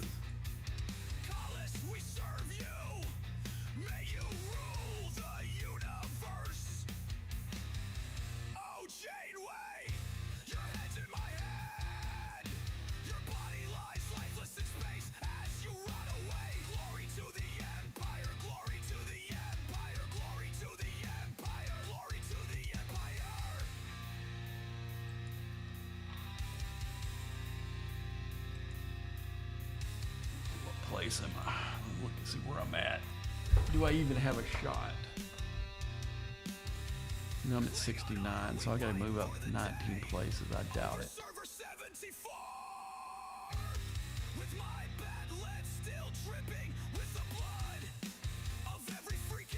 Okay, I moved up one already. Maybe they'll be all log jammed right in there.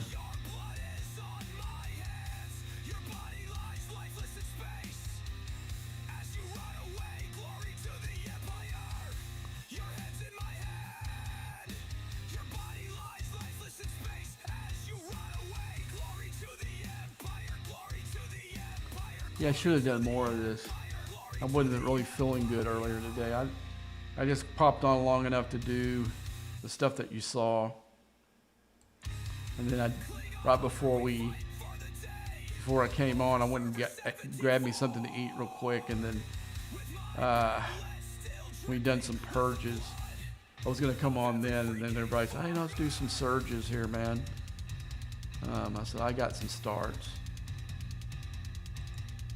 I still got at least 3 or 4 more, and I actually earned one tonight, or part of one tonight. So I may have 4 tomorrow. I'm going to see if we can do it again before the reset. Like I said, the rewards are not good, so there's not a lot of incentive for people to do them. This is maybe if this outpost thing didn't exist, it might have been the worst mechanic since the Alliance space station and assaults.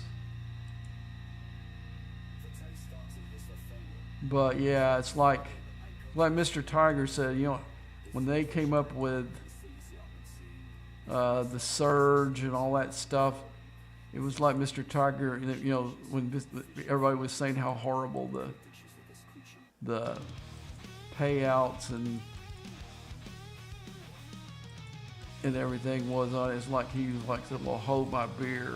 I'm going to show you what something really bad looks like.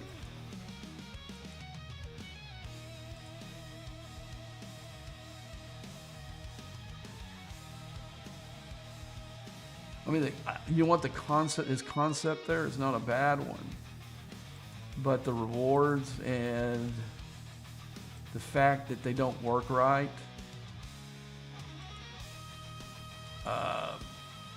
kind of negates any value to the surges, in my opinion. It is. Now, if they would have worked right, where they spawn way faster than what they do,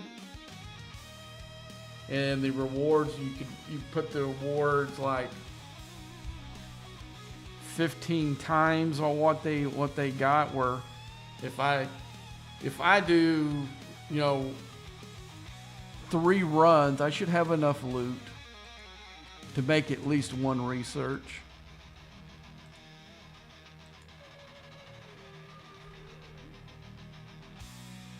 In that thing, give me enough pulls to go last me the rest of the week. And if you made a pull every day for 7 days, that gives you like 500 short of getting in research. Okay, that would be nice, but that's not the way it works. I finished 6 of the wave of the purges.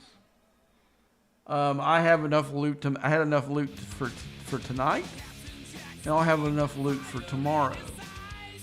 Well, that's only going to give me 1,000 of the materials I need to make an upgrade. So, at that rate, it would take me. Let's see. It would take me at least 4 weeks to make 1 research upgrade.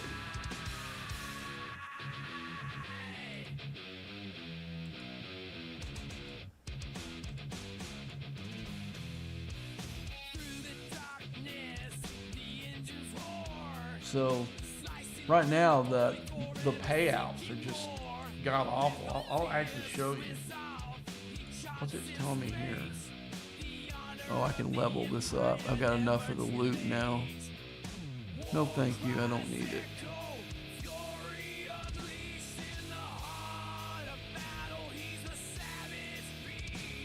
I'll save it for next time. I mean, I'm telling you, as soon as the outpost is done, this part, because we got another month of them. This is just the beginning. I'm hoping by the end of that month I'll have enough. I'd pulled enough shards for the 2 officers to unlock them, and probably that would be the end of of me even engaging with the mechanic, because the incentive is just really not there. Sure, the buff right now is helping this ship hit a few more of these hostiles, no doubt. But is it worth tying up 3 of your, probably 3 of your better ships for 6 hours to do them?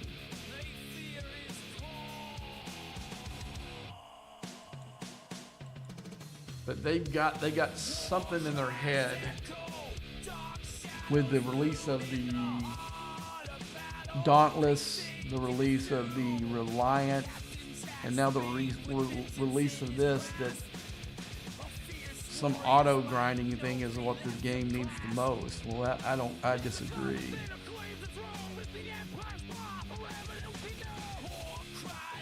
And what's funny about it is the Dauntless screws that mechanic up, because it hits them in between starts, and then those are just more of the 40s that have to spawn before you clear them, because they don't count. And I'm sure there's like a count basis on when they spawn the 45s.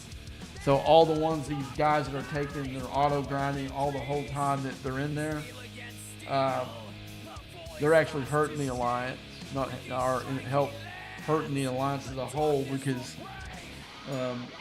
now the game has to respawn all the 40s that they popped while it didn't count.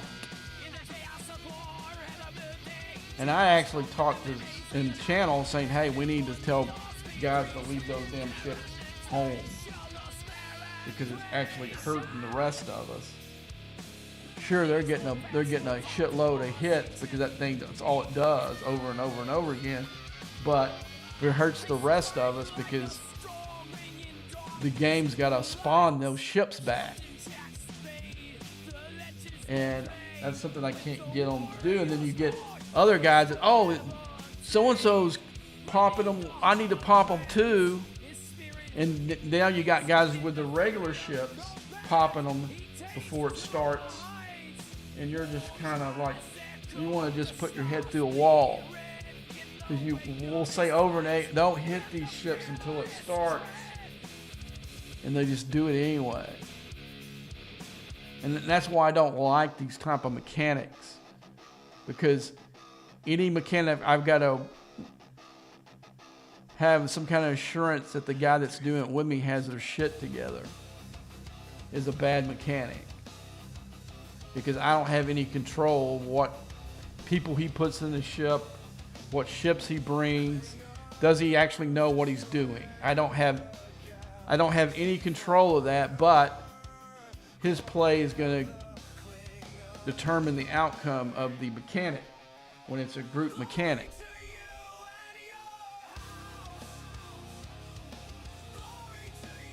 I don't like them at all. Okay, good. I got some more jump juice. Or not jump juice, but more Sorrento's boost. Alright, so we're good there. And I think I'm going to call on the night. I will come on and do some streaming tomorrow, probably during the day, because I really don't have anything going. I did have a few plans tomorrow, but I found out tonight it's not going to happen. So look for me on tomorrow. I don't know what time, but I will do some stream. I'll probably do a long stream tomorrow because I basically don't have anything else to do.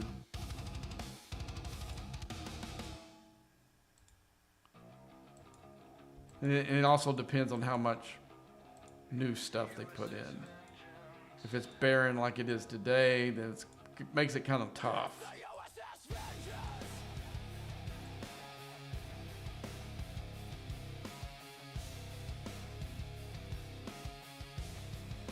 Well, yeah, you should work on the research. Don't make your research be the thing that pushes you up, where you don't have anything else you can really do.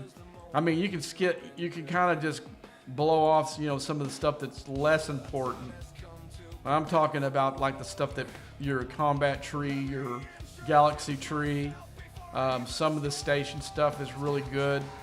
But what I did I'll tell you exactly what happened to me.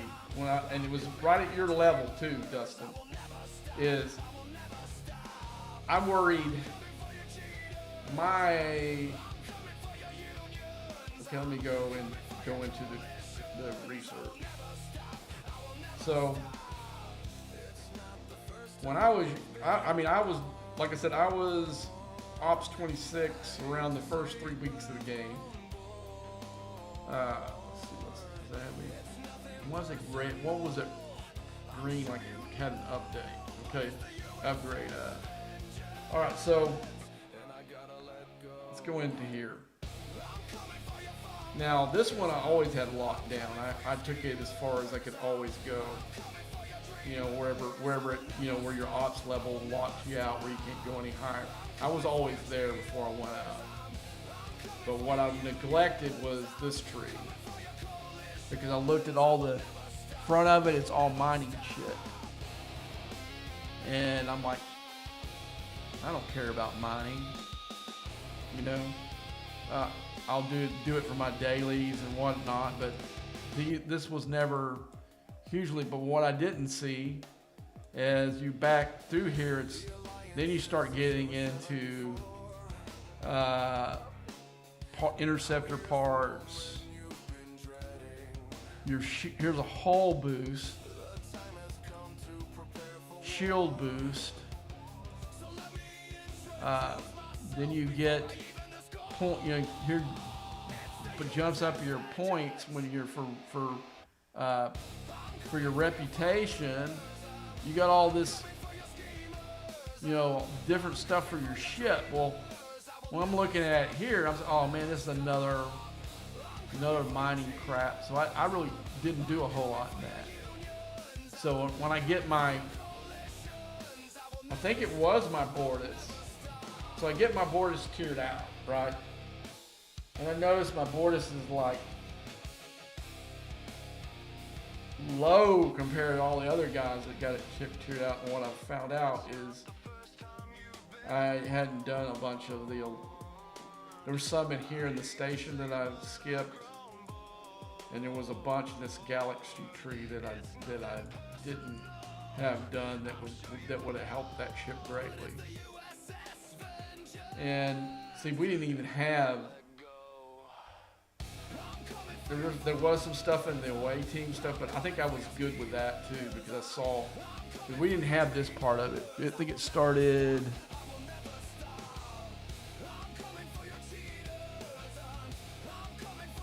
Okay, take the Janeway stuff. I think it started the lower levels here. These were all the old version of it, and then you had. So I'd always prioritized doing stuff in here because I saw all the, you know, the different bonuses for your ship actually in here, and you also have stuff that boosts your officers' levels in here. I think I was good. I think it was as high as I could do for the ops level that I was. But where I really screwed up is I didn't do enough research in the station or the galaxy tree. And I think I can't know if I was good in here or not. I think I discovered it. I don't think I was very high in here, but I was already started doing these. But there are good ones here.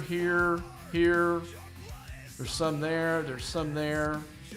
Then of course you got the ones for your gimmick ships in here. There are some of these will work not only for the gimmick ship, but across every ship. You just have to go in here and read it and see what it affects. Like you got these ones for the newer ships back here that you find one of those. I think it's in the Junker one. Let's see, the gravitational pull. Okay, this affects all your ships, not just the Junker. This affects all your ships, not just your Junker. And so there are a few others that have the same type of thing. So you need, when you get these new mechanics come in the game, you need to go through there and say, which of these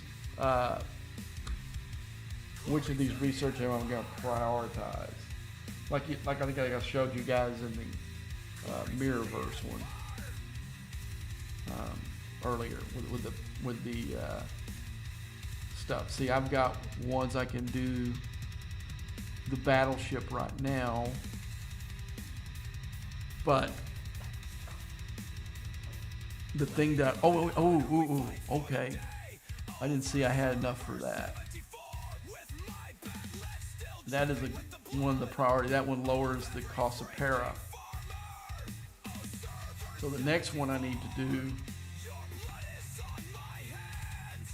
is this one, the premium station mode, which is, I guess it's this one here. I already got it at 8. What's it talking about? Oh no, it's the one next to it. Never mind. So I need to take that one up to 8 before I can take that one to 9. Okay. And then you have some good ones here with the ship cost.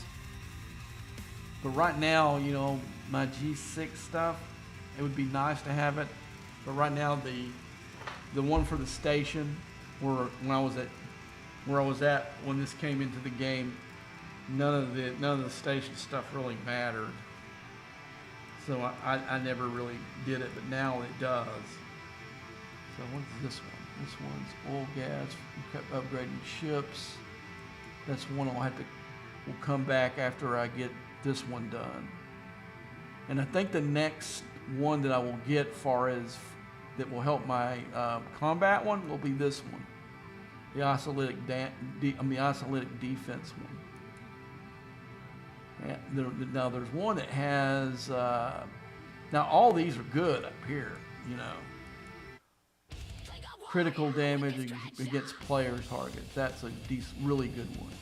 This one's a really good one here, but now it's kind of like Sophie's Choice. You're going to have to go in here and say which one's going to help me the most. And I think right now, as you saw what those costs of all that upgrading is, this one's going to be, these two right here are going to be the premium ones. Now that I got my interceptor one done up here, these two are going to be my primes. And then as soon as I get those to where they need to be, I will probably double back and work my way back up and then get this battleship one done. And then at the very, very, very back, but the problem is there, you got to take this Syndicate XP all the way to 8 before you can even unlock it. So that one's going to have to wait a little bit, and it's only it's only one too. So once I get this up to, so I'm gonna have to get this one, probably that one, and all 3 of these at 8 before I can unlock that. But to me right now, they're the most important 2 ones are these 2. And then I mean all these are, you know, all these are really good. And now I got my Galaxy Quest ship up. I can come back. I'm working on doing these ones that's in the back. This one would be a nice one to do too. But I'm not really worried about it until they bring that scrapping into the game. That one that'll be a priority once that happens. And from what I keep hearing, it keeps getting pushed. Even though from when I asked the general manager, it was my question that he answered in the VIP Discord or private Discord, which one you want to call it. It was my question. He pulled my question out of everybody's, and I asked him when was the scrapping for the G5 ship going to be available. And he told me July of 2024, it was soon. That it was already on the docket for it to come into the game, and that they were ironing some things out or something to that accord. Well, July 2005, July 2025 comes along, still not in the game. Then there was like a promise that we're probably going to get it last month. Well, that comes, and then it gets pushed back to where they're saying it's not going to come until the first of the year. And then I heard from another source that when it does, I'm not going to be very happy with it, is what I was told. I said, well, hey, I just needed to get rid of ships, and anything it can do to help me with my current ships in the epic level, well, that'll be great. I don't care. I just need to get rid of ships in my hangar, and I don't want to give it away. I think you can delete. I think someone said you can delete them, but who the hell's going to do that? Who's going to go and I don't know. I've never seen that deal, but someone. Usually there's always somebody that says, I've heard that more than once, but I've never seen anything in the shipyard that says, oh, you can delete a ship, because there are a few of those. Some of the early gimmick ships that might do that. Well, let's go in there and see. I never seen a place in here where it says, I probably need to go in the hangar to get this done. So let's just go into here. Let's put a crappy ship on there that I would definitely delete if it would let me. Let's go to one of my Novas. Okay, Nova.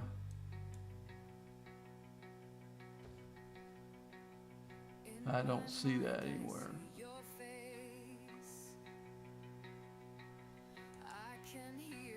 I don't see any. I don't see any place. So I think the guy was just talking out his butt. Oh, you can just delete those ships. I'm like, where? I think even from, if you do it from, where's the hangar at? Here we go. I don't think you can do it from here. This is for refits and shit, but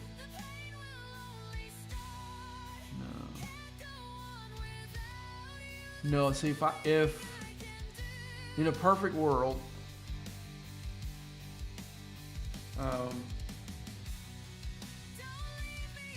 if we actually got it, I would go all the way to the back. I would keep one of each of my Klingon ships.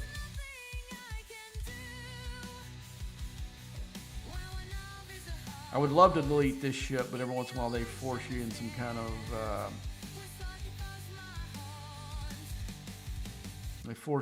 kind of thing to use it. I would probably. I made this ship the other day to show a guy how to do rep grinding. This little chip here, I can get rid of that one. I probably will here in a minute. I would get rid of the Botany Bay one. Is this the hijacked one? I would get rid of that one. I would get rid of all three of my Meridians. Probably get rid of my Vidar. I would keep one of my amalgams. I'd probably delete both of these, or scrap both of these. I would scrap the Franklin. I would keep the Mantis. The Mantis would be one that would stay. This Klingon mining ship would stay. The Course of Titan would stay. I'd probably get rid of the Defiant.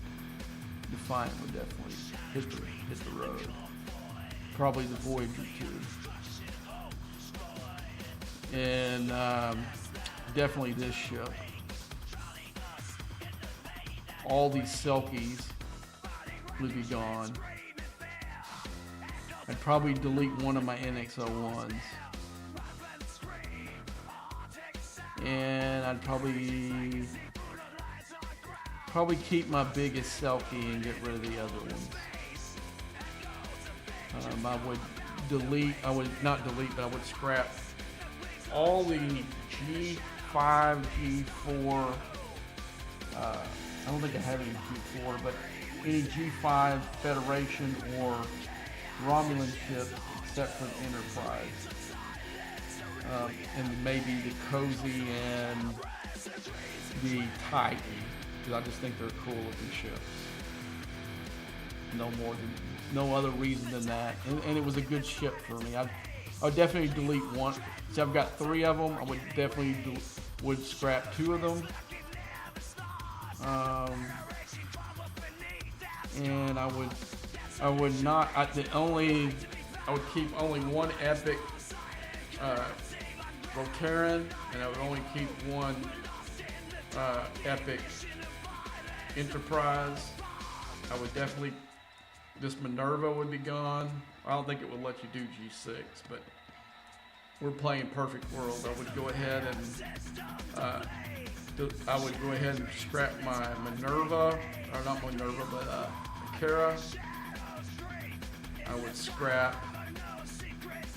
This is a hard one to say, but I would scrap this one too, so I could use it all for this ship, all the interceptor stuff. Because I loved this ship when I had it, and it's a cool ship. You know what? I probably won't. We'll see how much a scrapping would be, or something like that. But I turned the script on the except for for the people who had cubes this size and lower, I could take it out with this ship.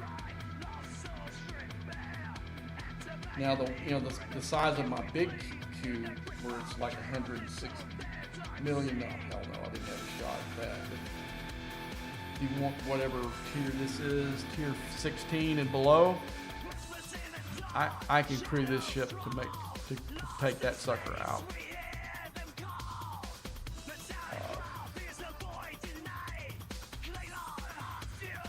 And I've done it. I pissed a bunch of people off, especially in arenas. I don't have many cheater notes I got. I didn't cheat. I just know how to crew ships.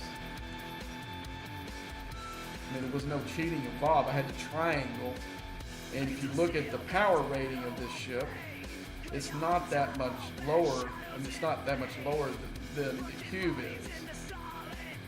And but I just knew how to crew it.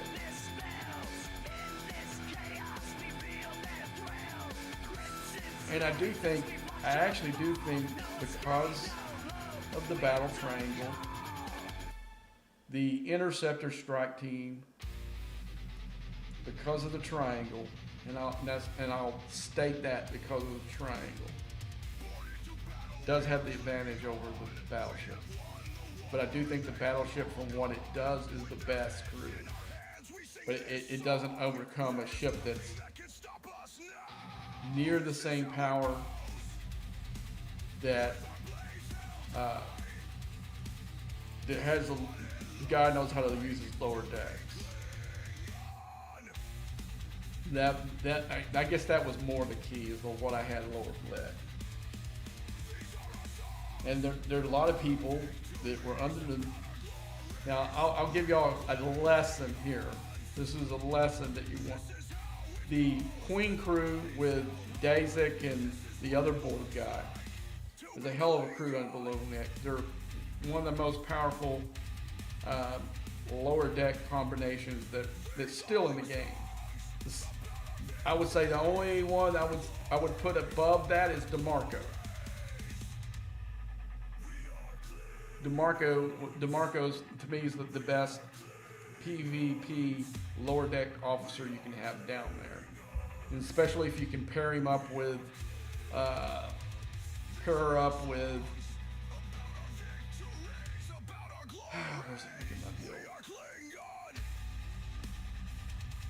oh, you know what? Better way would be do it this way. I'll go to my PvP presets. Let's go ahead and just put that. Whoops, wrong button. So I'll go to my PVC preset. I'll show you. Okay, so we'll go here, PvP. I won't put it in the deck, but you can see, you could go, you got the Giorgio for Shred. These both, their abilities, we need to go down here. The whole breach works with these guys, plain and simple. She complements the bridge officers.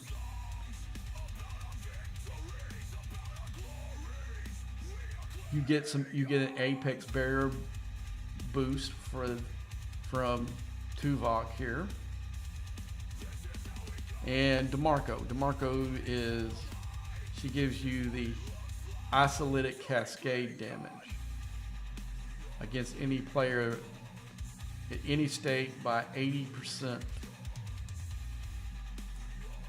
then you've got this guy. These two guys, I think really these four right here, I could probably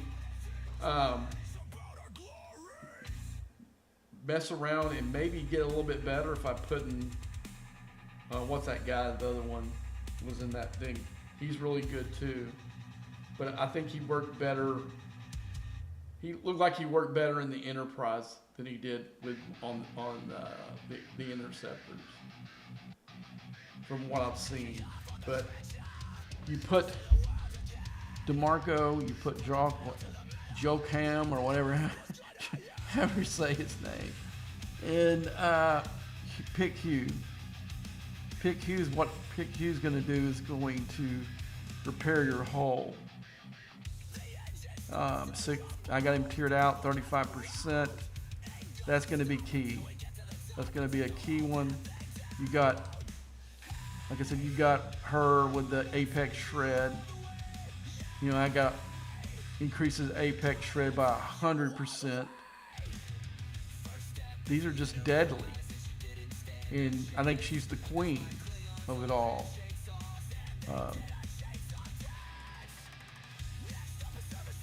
And he's sitting there, he's kind of like, if you're going to be a chessboard, he is a knight with the defense here.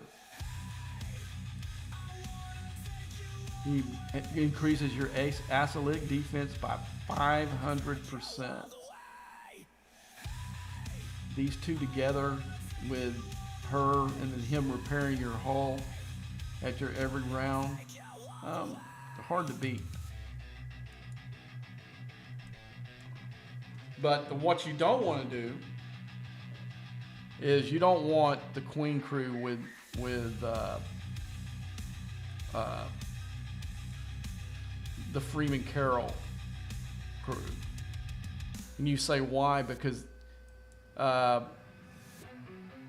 they don't work well with on a Freeman's crew is hit you hard, hit you fast, get you out of the game in a couple of rounds. Well, you don't even get a chance to proc your lower deck. That's why when you see me use the Queen crew, it's going to be in the Mirror crew. Why? Because Mirror Data and Dozic, they work together. One of them, they both are proccing all the other guys in the ship. And they're deadly together. But they kind of did something with. First, it was I think they nerfed this crew, because I can remember at the very beginning I was using the Mirror crew on any of these, but then it got to where the strike team they made a little triangle, you know, like they did with the Battleship, Explorer, Interceptor. Well, Freeman crew, if the lower decks and the power are equal, will take your most of the time will take your strike team. Your Mirror crew eats the Freeman crew, and your Interceptor crew beats the Mirror crew. So, say you got a guy, you got one enemy alliances or whatever. You look up, he pops your ship, he's countered, he's got, let's say he's got the Freeman crew on there. So what you need to do is take And if you're strike team crew off, put the mirror crew in there. And I don't, because it's on my little Krishna and not my one of my better ships. The lower deck besides the queen crew here don't have the best support. Just because it's my 1, 2, 3, 4, 5, 5th best ship I've got. So I can't put the best stuff in here. So if I was going to put the mirror crew in my, I mean, I got all these ships out, but if I was going to do it, say I was going to put the mirror crew in my Vengeance. I wanted to go get a guy that was using the Freeman crew. Well, I would use that. Then I would put DeMarco. I'd put Jocko, and probably for sure put. If I had room, I would put either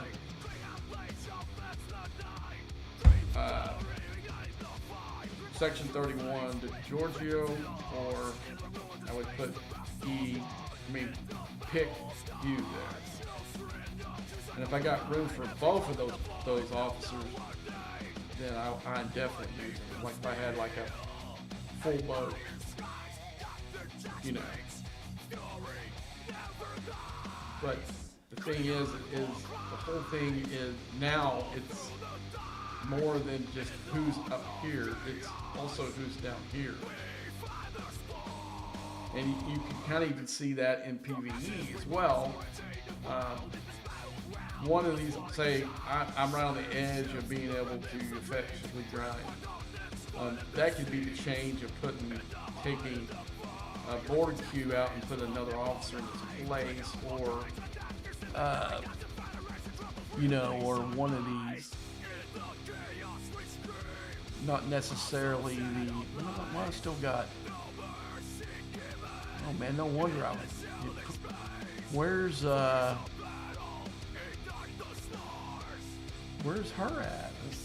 Why did it put Tucker? That's the reason why he died so quick. It put Tucker with Janeway. It wasn't too bad of a combo actually. It worked, but that's why it didn't kill as many. I was wondering. I was kind of, So let's see what's going on here. Why did it not put my regular crew in here?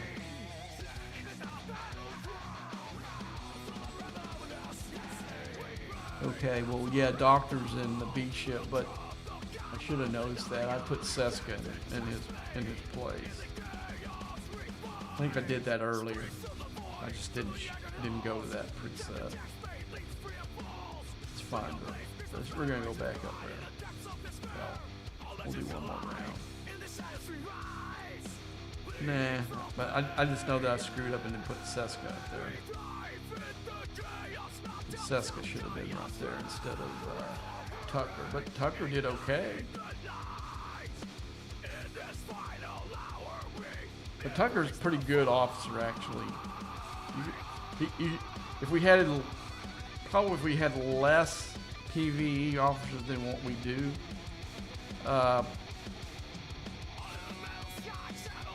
yeah, he does critical damage. He decreases your opponent's critical damage by 250% for 2 rounds. That's not a bad officer at all. If we didn't have so many, if they put so many of these ones that do similar things, he might be used more often in some of these crews. You know what I'm saying? Even though I did think I hit maybe like 5 to 10 less hostiles than I'm normally hit. I was kind of surprised when it died. I saw the red thing when we were talking. I thought I'd had at least 5 to 10 more hostiles before it would die and go home, you know. Now I know why. But anyway. So guys, well, that's going to be it. I'm going to go crash. It's 2 a.m. I've been online for, I think, probably 4 hours, probably. No, not that long, almost 3. And I'll see y'all tomorrow.